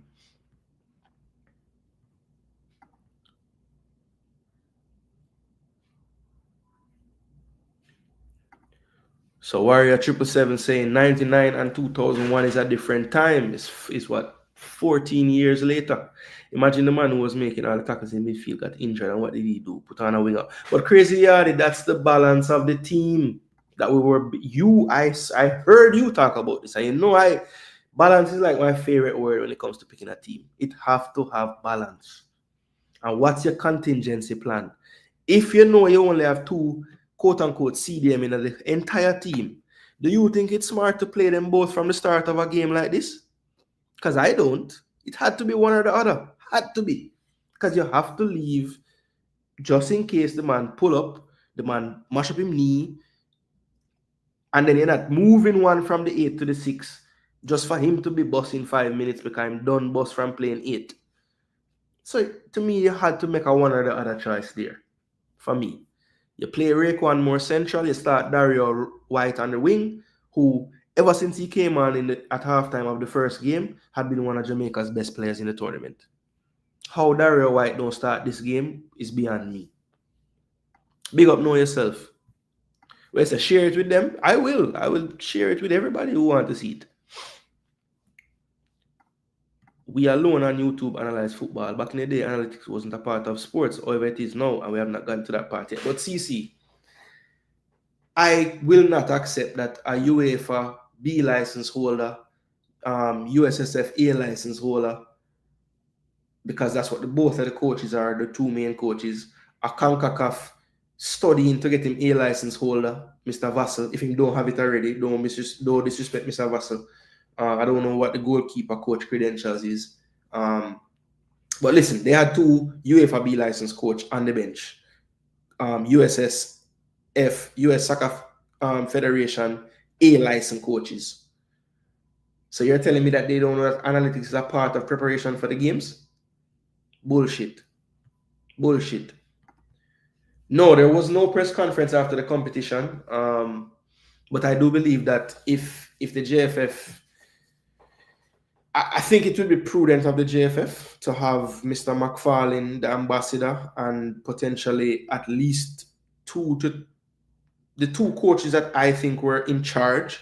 That would be Freddie Butler and Carlton Simon. They need to sit down and let the press, the print media in Jamaica, the traditional media, they need to have it on Zoom like they've been doing, so that everybody who wants to take part can. And so the questions can be asked, because they definitely need to speak to how everything went down. And that's why I think programs like this can be helpful, because this narrative gets around, more and more people view it, and they will see that, yo, this guy, he's not really saying anything wrong, you know. Maybe we need to take a listen. You know what I'm saying?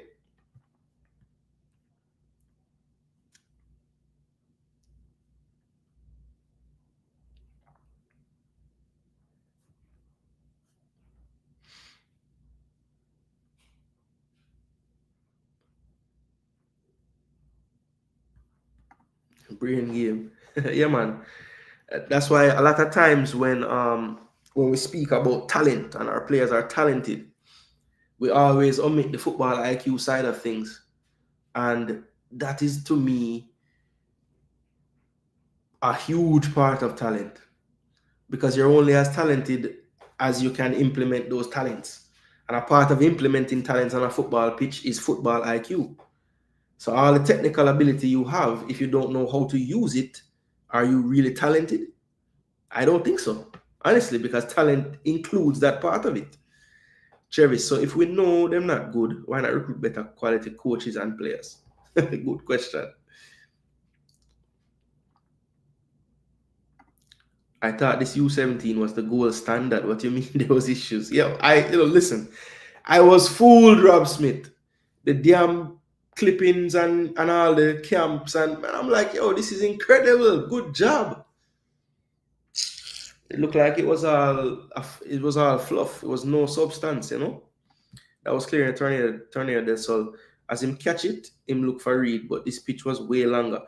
Not only that, he was doing it in the other games, because clearly they weren't as analytic as El Salvador. But El Salvador literally had a screen every time he catch the ball. One of them just stand up and run with him and make him uncomfortable to clear the ball. So if you notice, a couple of them were like shanked because he was worried about the player in front of him. That's what coaches must do, absolutely. And make sure that Jamaica didn't get the first and second and third ball. Yeah, we were last to everything. But again, that comes down to the analytics. They knew where the ball was going, so they had more players around those areas. Preparing is the key in sports. It's all about matchups and go to expert opposition. Facts.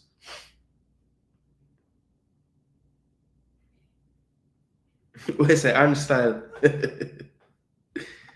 Man, say, I'm better than you and JD, but there's no talk. Big up yourself, Yardy.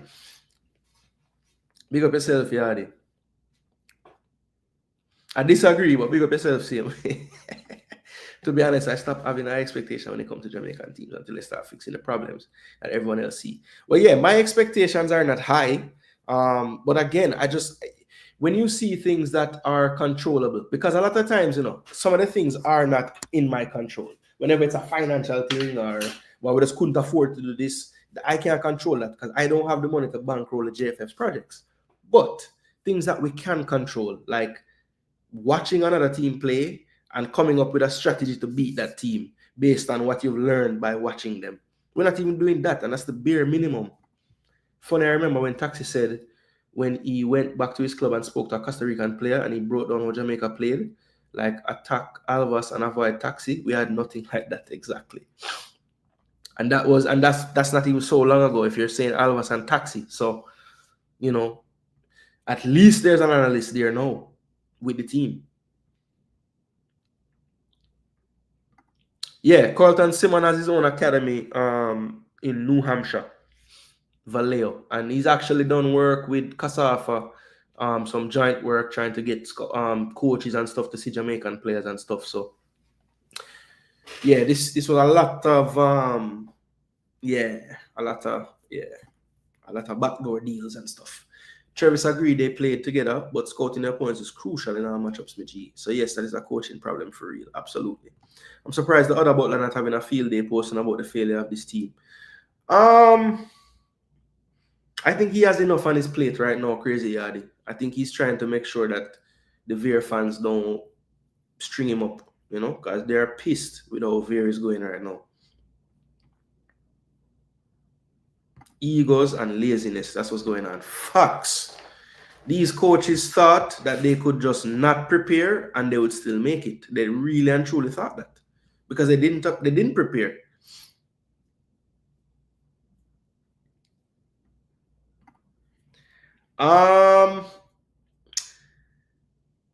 Technically not from the JFF, but kinda, because the analyst does work for the JFF already. So yeah, I don't know if the JFF asked him to do that or he just wanted to do it. I don't know. But yeah, they did not take up that offer for some strange reason. I don't know why. Travis agree again. That's why I think we had enough to beat them. So tactics was weak. Gooner, would you have offered your analytical skills to this team if you were asked? Absolutely, Melsha Walker. Absolutely. I don't, and I wouldn't want anything from it. I just would say, hey, this is what I think. I could have typed up something similar to what they did. But to be honest with you, Melsha, I do this on my own time. So I totally understand if a professional would kind of, turn up their nose to my analysis because I don't do this as my job. But I understand football very well. I understand the English language very well. And I could create a document or a dossier on players and tell you how they look in the build-up phase, what to look for, what triggers to look for, when to start and initiate your press compared to when to go into more of a mid-block. I could do those things for them. Absolutely. So the first change on the field should have been the coaching staff. For real.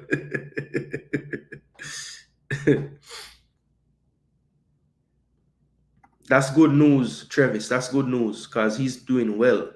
The forgotten one, another one that gone overseas and is like, we forget about the man Terati that know him play good. No hate on Taylor, but even Ferguson played 15 years old, Lyle, in the 10 position ahead of him because he's not number 10. Facts. Yeah, Jamon Lyle. They always say them not listen to little YouTubers, but seems like there are YouTubers willing to put in work. Yeah, man, some of us actually might know a thing or two about what we're talking about, you know? Them try to sell Kukuju sugar in preparation with the videos and all. Look, I don't know if that was like a mask or a shield, but they had me tricked, my brother. They had me tricked. I was like, this team is ready. You know what I mean? Ready. I was so happy that they played in altitude. Every time, sometimes I go on JD's program, whether it's in the Discord or whatever, and I would always mention, yo, they're prepared, yo, this is great. And I feel like an idiot now, to be honest. One thing with Busby, with the female team, is involved in the scouting and recruiting process. Absolutely. You can tell just the way he answers questions, how involved he is. You know, how he can easily just speak on the topics and keeping it professional, because he mentioned, leaving out certain things. I can say this, and yeah, man, his in-game stuff that I've seen with the tactics, that's another story.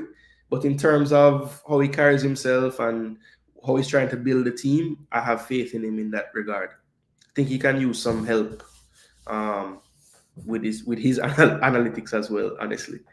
But I'm sure he'll enlist the help. I don't think he'll just not prepare. It starts from the top. While tell you he only wants the best, you get rid of him. Bro, I see this move already. And that's the sad part determined. We've seen it already. All right, so look. Wait a take some phone calls. All right, before me take some call, because I'll close the show out with some calls. Come have about 20 more minutes. But the one thing I want to do, so I didn't say much, but I learned from experience. Parents should never be involved in funding of any facts. It's always a slippery slope. All right, so look, I'm going to get this off the screen now because I cannot for another minute speak about this because it's just too upsetting. So let's get this off the screen. And people, what I want to do now is just really quickly talk on the other thing that I wanted to talk about tonight, and that's the John Wall U-20 list. So Determine kind of referenced it in the chat. John Wall came out and said, listen, if we want to compete against these basically professionals at the U-20 level now around the world, we are going to have to try to seek more professional level players. Now, kudos to the JPL teams, a lot of them playing a lot more, youth players in their ranks, giving them more game time. You saw since the Manning Cup and the Costa Cup has been over, we have seen quite an influx of that age group of player in the league playing. So that's great. That's a good step. But John Wall was mainly speaking to, getting players that might be in academies around the world or even in first teams around the world. Now, there's been a lot of rumors about this so-called, player list that John Wall would have submitted of players that he has identified can play for Jamaica to be a part of that whole U-20. And I think at some point, John Wall maybe realized that even though they probably told him in the beginning, hey, you find whatever player you want to find, I will try to get them. I think he realized very quickly that, that was a bit of lip service on their part. They really don't want to necessarily actively get so many of these players. Because I think what he ran into was, while there were some that we were lucky enough to seek and find and try to get to play that already had passports because they always in their mind wanted to play for Jamaica, there were a lot of others that needed information to get documentation or, had just started the process or whatever the case is. So don't for a second, the purpose of this is not to say everybody on John Wall's list could have played. Because I know if let's say there was 25 names, by the time the team was being picked, maybe just 10 of them have documents, maybe even 5. But my thing is, let's not, the first time we talk about players from overseas, let's not play the do they have documents game. How about we try to reach out to the players first, talk to them, see where in the process they are, and try to help them in that process. Now, the JFF can't take them form and fill them out for them. I know that. I understand that. But how about having a document or some kind of file ready where the minute somebody reach out, you send them a file and it literally will walk them through the process. And you give them options. If you do it where you are, this is where you need to go. This is usually how long it takes. If you have the means to come to Jamaica to get all this documentation done, we suggest you do that because normally the process is faster. Do they do these things? I don't know. But what I can tell you is John Wall had a list. And because we don't have dedicated people on the ground in these areas to facilitate helping these players, if it's not on private citizens like myself and others, and not even myself, because I've never tried to really actively recruit players because I just don't think that's the best way to go about recruiting players. Just having a man send you an Instagram post and say, yo, I'm in a JFF, but I love Jamaica and I know say your grandmother is a Jamaican, and I see you post Vibes Cartel a couple times, and you want to play for Jamaica? No. Professionalism is the order of the day, people. And even though we aren't the most professional organization, that is just the truth. We try, but we fall short in some aspects. We need to get more professional with how we recruit the players. So there needs to be dedicated staff, in my opinion, that does this type of thing. Whether you want to call them a chief scout or you want to call them I don't know where would I call them. But I think it would look better if the players that we really want to play for us are being contacted through official channels and not just a man where by the time we're done with the paperwork, me can then now send it to the man them at JFF. No. Make it all inclusive. Dedicate some staff to that aspect of the JFF, because to me, that's a crucial cog in the whole thing. We're always constantly trying to make the teams better at all age groups. So if that means just having a liaison officer to just facilitate, get information, throughout the process, I'm sure these players have multiple questions. There needs to be that link there. And it shouldn't just be a brother who's been talking to players for years, but he's not in the JFF, him just love Jamaica. Look, those people need to exist still because it's all a part of it, but there has to be somebody actually tasked with this. And until we get that sorted, I will never think that we're serious about recruiting these players. So my question, it's a question. Where is the John Wall U-20 list? Because if the argument back then was they didn't have passports, John Wall did say as much as these players have expressed interest. So if I am doing recruiting for anything, if it's a job, if it's a national team, if it's a whatever, one of the first things that I know makes my task easier as a recruiter is if the people are actually bloody interested in being a part of my organization. So the minute I hear the word interested, don't jump right to the C word right away of commitment and all these things. Interest. What's the best way to deal with an interest? You show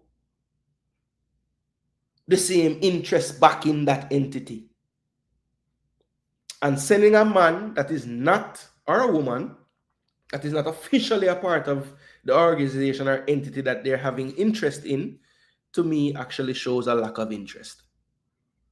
Let me know what you think. But my question to the powers that be is, where is that list? Where is that list? We would love to see it. We would love to hear about it. So whoever sees this programming and has access to that list, because I was told by the new coach, Mr. McLaren, that there was a bunch of stuff left back from the old coach. I am wondering, was any of that old stuff left back by the old coach, that under 20 list that John Wall was speaking about? And even if at that time, many of them didn't have passports, have we followed up on any of those players? Try to see what they're up to. Some of those players that from that list that I saw are now in first teams and not in academies anymore. So what is it? Is it that we want to wait until they're sold for 50 million and 60 million? Or, what is it that we wait on to actually get these players that show interest in us? Because I don't see this massive conveyor belt of talent just laying around that people keep telling me about. I don't see it. We can use all the help we can get, people. So Pristine asked a very good question. Big up, Jason. So what is the solution? Well, the solution, Pristine, is to take more accountability. Take more accountability, right, for the things that you can control. Too often, when the JFF speak, they are too fast to tell me what they couldn't do. And it's not because they didn't want to. Most of the time, it's because they don't have the finances to do it. But if you're going to cut corners on things that you just can't afford, something that is very affordable is taking the time to scout and analyze your opponent. So, Pristine, the overall solution to all of this is very big, probably bigger than me. But you see them little simple things like scouting and analysis, that doesn't take money. That just takes time. That's it. I could not have done a tactical preview without giving my time to watching the teams play. That's all I had to do. 180 minutes worth of football with El Salvador, another 180 plus the 5 games they played in the Torneo del Sol, and a little bit of the clips from the practice matches that I was able to see. Yes, it took some time. It took a little effort as well, because I loaded up the players' names and I found the El Salvador flag and I did all this stuff. But that's all it was time. So don't tell me about the money not being around, because a lot of the things we don't take money. They simply take time. So yeah, my question to the JFF and the brass: where is that U-20 list? Have we made any progress with those players? Have we reached out to those players? Have we followed up with those players? What's the deal with those players? Because a lot of them, even if they weren't documented to play for us, expressed heavy interest in representing us at the U-20 level. So, people don't lose their Jamaicanness. People can be turned off from playing for us due to what they see and what they hear. That's possible. So don't get me wrong. There have been players that have said they're committed to us before and have changed their minds. And a lot of the times, we cause them to change their minds. We won't accept that. We'll just say, them people they use we and them a traitor and this and that. But sometimes it's on us why these players don't come back, or why they express an interest and then they don't come. We have power as fans, And we don't realize that, but we have power as fans. People tuned in. People pay attention. I've been so surprised since I've started making content, the type of people that reach out to me and privately. I will tell me things and say, hey, I'm so and so, I watched the program, and I'm like, wow, really? And I'm just getting started. I'm sure it's different for those who have been creating content for longer and have much bigger subscriber base and more people watching all the time. So little old me, if I'm getting people seeing me that I didn't believe would be seeing it, we have power. People are watching these programs and looking at the comments. So yeah, we have some power.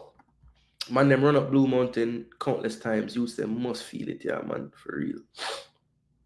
So if we continue, it's a chance we not go no World Cup for our senior men's team if we not pull up our socks. As I said, Warren, I know that as far as administrative and technical staff, we are pretty well covered in that space, to be honest. The coach has a team. They have analysts, so they wouldn't be going into any games, I don't think. I mean, look, I haven't seen this analysis work done by the analysts in the senior teams and stuff, but they have one. So if they have one, that's all his time should be going towards. So I would like to think it would happen. No, if there's a case where there's no analyst, then I guess it's a possibility, because maybe the coaches don't have enough time to do analyst work, because it's a lot of work. Who is in charge of scouting and development? I don't know if there's an actual formal title for that. I know that I heard, I think the last time Mr. Speed spoke about this, he said something about, trying to get something in the works with an agent over there that could act as a liaison for them. But I don't know if that has had any closure to it. So I'm not sure. Bless up Crazy Yardy. Respect for tuning in, my brother. Determines a man like Jason and JD can speak like this, tell people the truth because them have them jobs and beg no friends, just trying to make Jamaica better. That definitely helps, because I do think that sometimes even some of the local coaches, they are afraid to really speak their minds because they know, it could cause some issues for them gaining employment. I'll just say. I saw a video that McLaren is rated the worst England coach of all time. The solution to all our problems is coaching education. That will definitely help. Andrew Pierce is a coach JFF can invest in, but they won't. I hope they do, because I actually heard that a lot of the players, well, not a lot, but the two players that would have been in the U-15 team under Andrew Peart, their personal families and stuff who were, around for both experiences said that, they have nothing but praise for Andrew Peart and how he dealt with that U-15 team. And again, Andrew Peart's U-15 team with 16 local players and 2 overseas, for all you guys that love to keep count of that, they beat these teams that we just lost to, or the team that we just lost to, El Salvador, in that U-15 tournament. So I don't know what that means. Start recruiting young, and Jason, I disagree. The money is there according to the JFF and the audit. Yeah, but determine, you have to remember, the money, there is money around for sure. But if you notice, a lot of the teams that we've been picking, senior women and men, haven't really, they're not really sparing many expenses, One time we just say, boy, when Nana go over Saudi, maybe I just him or Gray go forward, them can't get both. But man, them all sell for Ravel over UAE and not even play him. So I think the money is there, but they're just using it on other things. I don't think that they believe it's so important to be spending all that airfare money on the youth teams. And that's why it is the way it is. The quota system that Mr. Speed and these parish members elected in the football, it's a shame on a national level. Yeah, he always talks about the stakeholders he's beholden to. But all I would say to you, Mr. Speed, is like, I get it. You were elected by them, so you feel like you have to kind of, whatever, you have to take into consideration how they want the thing run. But just remember that when things go belly up and they don't work, I don't think anybody's going to say, yo, the Manchester FA president needs to go in, or the whichever president needs to go in. No, they're going to say, Mr. Speed, mash up the thing. So you can stay there, pander to them. And when the things don't work out, them not going to get the blame, or you all get the blame. So just remember that. I mean, you have thick skin, clearly, because people beat you all day long and you still do your job. So, I mean, at least I know you can take the beating, but it's you going to get the beating and not those stakeholders that you're making sure to please. Do you think from what you've seen, this team could compete and make it out of first round at Under-17 World Cup? Do you think it would be a good showing at least? Well, Phil B, that would come down to the team being better prepared. So I think if this coaching staff were to go with the team, I don't think that we would do very well, no. Because they have shown me where their deficiencies lie. Yeah, I mean, maybe playing at the World Cup, they would not be as arrogant to say, we don't need to scout this team, let's just go out there and just play our game and we'll win. Maybe. But I think we need to stop disrespecting Concacaf teams. I honestly do. We put ourselves in this area like, we just have to make sure we can catch USA, Mexico, and so and so. But we don't really handily beat the teams that, quote unquote, we are supposed to be better than. We struggle. I mean, the Dominica game in Dominica, yes, it wasn't our best team. But even still, we struggled in that game, that 3-2 game. We struggled. It was a struggle, people. So we just need to be more realistic in where we are. And then maybe we'll prepare to the right amount and the right extent and take this thing seriously. Get professional players and coaches involved and let them do their jobs without trying to push players in the team that are not at the level should be the start. That would be a good start. Having a quota system on your own people is wrong in all aspects. Yeah, well, Tycoon, I think the problem is, some people consider somebody like myself who, born in America, live in Jamaica as a youth and grew up in Jamaica, but moved back a foreign now to America and live in America and have a family here. for one, I'm not born in Jamaica, so they'll always kind of say, he's American, kind of, you know. And for two, I don't live in Jamaica, so the JFF doesn't think I could be a part of anything in the JFF because I don't live in Jamaica, and that's in the Constitution. So, you know, I feel like they miss out on a lot of their potential educational capital by having the Constitution written the way it is. You know, there should be a provision made in the Constitution of the JFF, I think, because in 2025 we are so connected via the internet and stuff. I don't know how imperative it is that I couldn't sit in a board meeting via Zoom, or not a board meeting or whatever. I mean, I don't want to be on a board, but I'm just saying, like, I feel like there should be, because we utilize the diaspora so much in our football programs, there should be representatives from the diaspora in the JFF. It seems like a natural thing, but they don't see it that way. You know, I guess you can't help Jamaican football unless you're on the island of Jamaica, is how it's thought, which I think is wrong. But you know, it is what it is. I think JFF hired Steve McLaren out of rush and desperation.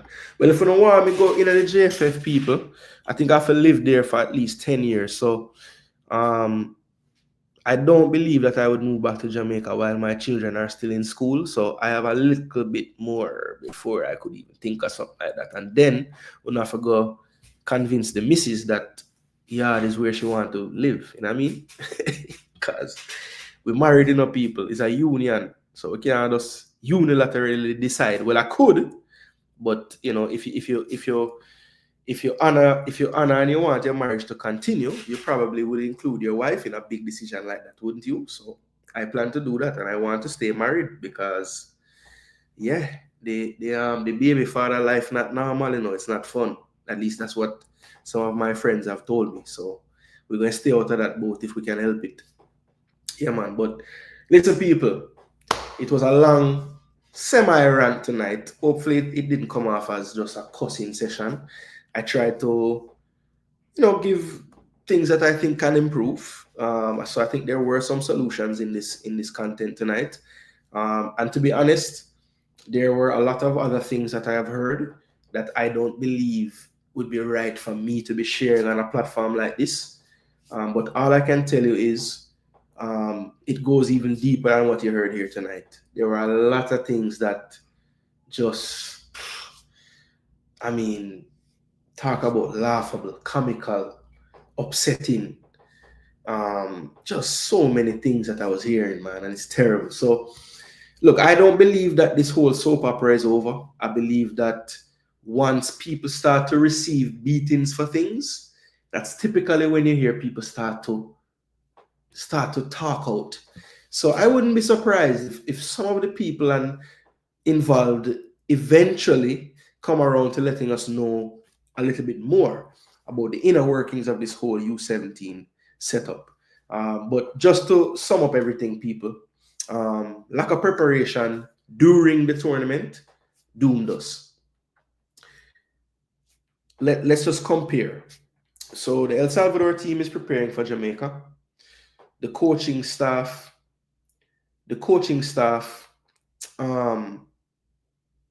gets the kids in the room. They hand out a file, 29 pages worth of information about specific players, about how Jamaica is going to build out, how we look in phase 2 or the middle third, and how we look in phase 3 or the final third. Set pieces set up. Where do players make their runs? Typically, where does the cross go? How does Jamaica defend in transition? How does Jamaica attack in transition? 29 pages. 29 pages. Let's look at Jamaica's side versus El Salvador. And I know this because the players themselves came out, because they were amazed at the details with which their team was being scouted. And they were equally amazed with the lack of detailed scouting done for them to prepare for El Salvador in the last game. And it wasn't just the overseas players that were saying this. I'm talking the local contingent of Jamaican players as well were shocked with the little amount of video work and board work done to prepare for the opponent. It is all about us. If we just do what we're supposed to do, we are going to qualify. People, you see them days there? Them done. We cannot think like that anymore. We have to be prepared, people. We have to. Michael Gordon said, how about seeking a meeting with the GenSec and others to get solutions, Jason? Well, Michael Gordon, that's a good idea. That's a good idea. The issue is, though, Michael, is I don't believe that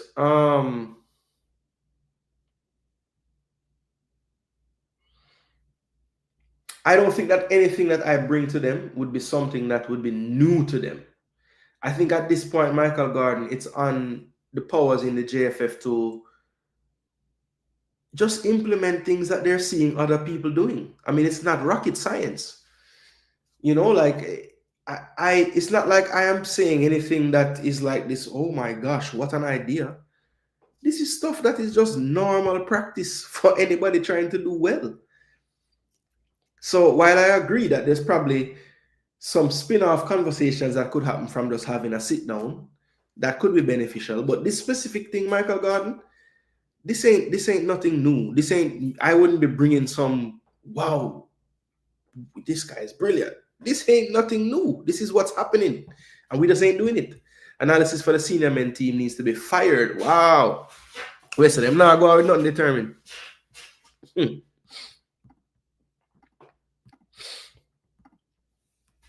And the last part of the show, of course, I didn't spend much time on it, but I think I figured that would happen because this U-17 is just so fresh in my mind. But the U-20 list, people, may I beg you know, anybody will have anybody that have the means to reach out to those who would be familiar with this list, whether that's Steve McLaren, Rudolph Speed, Jerome Waite, who would have seen that list as well. Any of those people. I want you to ask if there's been any follow-up. There's been any follow-up with the players on that list, because I know for a fact that some of them had their documents already, and those who didn't have them were in the process of getting their documents. So even if out of the 25, 15 of them or 10 of them have them documents, how come we haven't heard anything about those players? Is it that they're over 20 now, so we don't really have no use for them, or what is it? Because we're trying to go younger with our team, I thought, but I haven't seen us really going after any of those players that have already in the past said they want to play for us. So that needs to change. And we would love to know the names of that list as well, because I think a part of the problem is, you know, I know some of these things are touchy in terms of maybe you don't want everybody knowing everybody and these things, but I just feel like at this point, transparency is the best way to go for the JFF, because they're trying to get better in terms of that. And I feel like at this point, just be more transparent. Then if that's your goal, if that's what you're trying to do, stop thinking that, you know, if you give out information, people are going to sabotage and all these things. Have some more strength in your convictions and know that no matter who knows, you're going to do what you're going to do, and you're going to go after players who really want to go after them. So it doesn't matter who knows. Why does it matter? It doesn't matter at all. Jason, you see that on the men's senior level. Look at the USA game. Yeah, I mean, look, I feel like maybe those guys were prepared, but I don't think that the personnel could do the work. I mean, there were players playing in that game that are typically passengers when it comes to defensive transition. And when you're playing USA, you better be able to freaking defensive transition, because them man they not take long for go where them a go when them ready for play 2-3 pass and them day in your final third. So yeah, I won't put it all on the analytics work.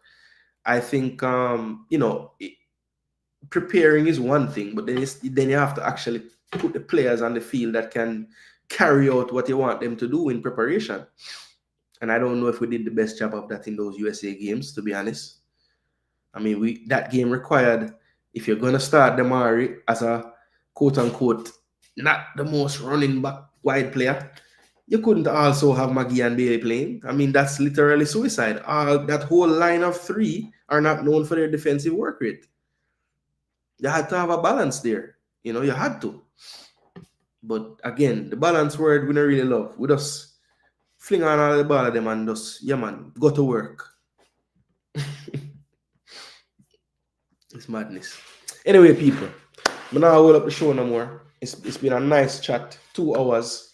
For the most part, I think I stayed relatively calm. I may have gotten upset a few times and raised my voice and them thing there, but look, I'm just a passionate person when it comes down to this stuff, and you know, I'm not the type that just makes content to bash and beat, and you know, I have time for when it's time to give support and praise. But I'm just sad to say that in this instance with this U-17 team, you know, the list was extremely short as far as what I could praise them for. Honestly, there was a lot of missteps. As I said, there's a lot of things behind the scenes that didn't disclose tonight that, you know, then you know, I really said, boy, I'm wicked and I just want to bash the thing.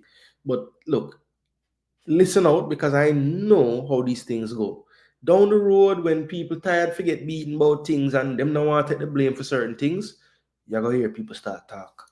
So listen out, people. I'm sure there's more dominoes to fall where this is concerned. Anyway, people, thanks so much for the support. All the people and did blast me in the various groups. I really do appreciate it. This was Reasoning Time, episode 6. Look out for another episode of the Reasoning Time at some point this week.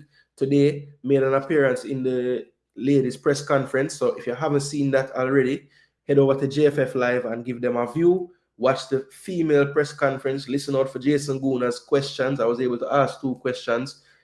Big up to all the people in the press conference today. I thought it was one of the better press conferences in terms of the questions that came out from both traditional media and the YouTube journalists and whatnot. So big up to everybody that was involved today. I thought it was a successful press conference in terms of getting information out of the coach. And that can only happen when the questions are well thought out and actually, you know, put together properly. And I thought everybody that participated for the most part today did a good job of that. So long may that continue. So yeah, if you haven't already, people, head over to JFF Live and watch the press conference for the Reggae Girls. Of course, we play 2 matches coming up. February 23rd, which is this Sunday, and the 26th, which is Wednesday, and they will be in Peru, both games. But before that as well, we want to make sure that people are aware that the under-20 women will start their qualifiers. I think their first game is, I know the tournament starts tomorrow. Is their first game tomorrow? Damn, if it's tomorrow, that's tough, you know, man. Let me see. Concacaf under 20. Let me just verify for everybody that wants to know when that game is. You know, so quick behind this last what's it called now that we just had to go through. But yeah, I think Leecraft Leckman has control of this team. So, you know, let's see what he can do. Let's see, women's under 20 championship. No, so this is the qualifiers. So that's not what I need. I need the qualifiers, not the championship. Concacaf under 20 women's qualifiers. There we go. All you need to know. All right, so we're drawing in Group D with Jamaica, Nicaragua, St. Kitts, and St. Vincent, and the Grenadines. I don't want the history. I want the games. Can I please see the games?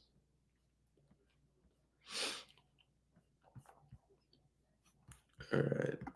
Where's the damn thing now? I need the damn thing. All right, here we go. Since you don't know how to show me, I forgot so.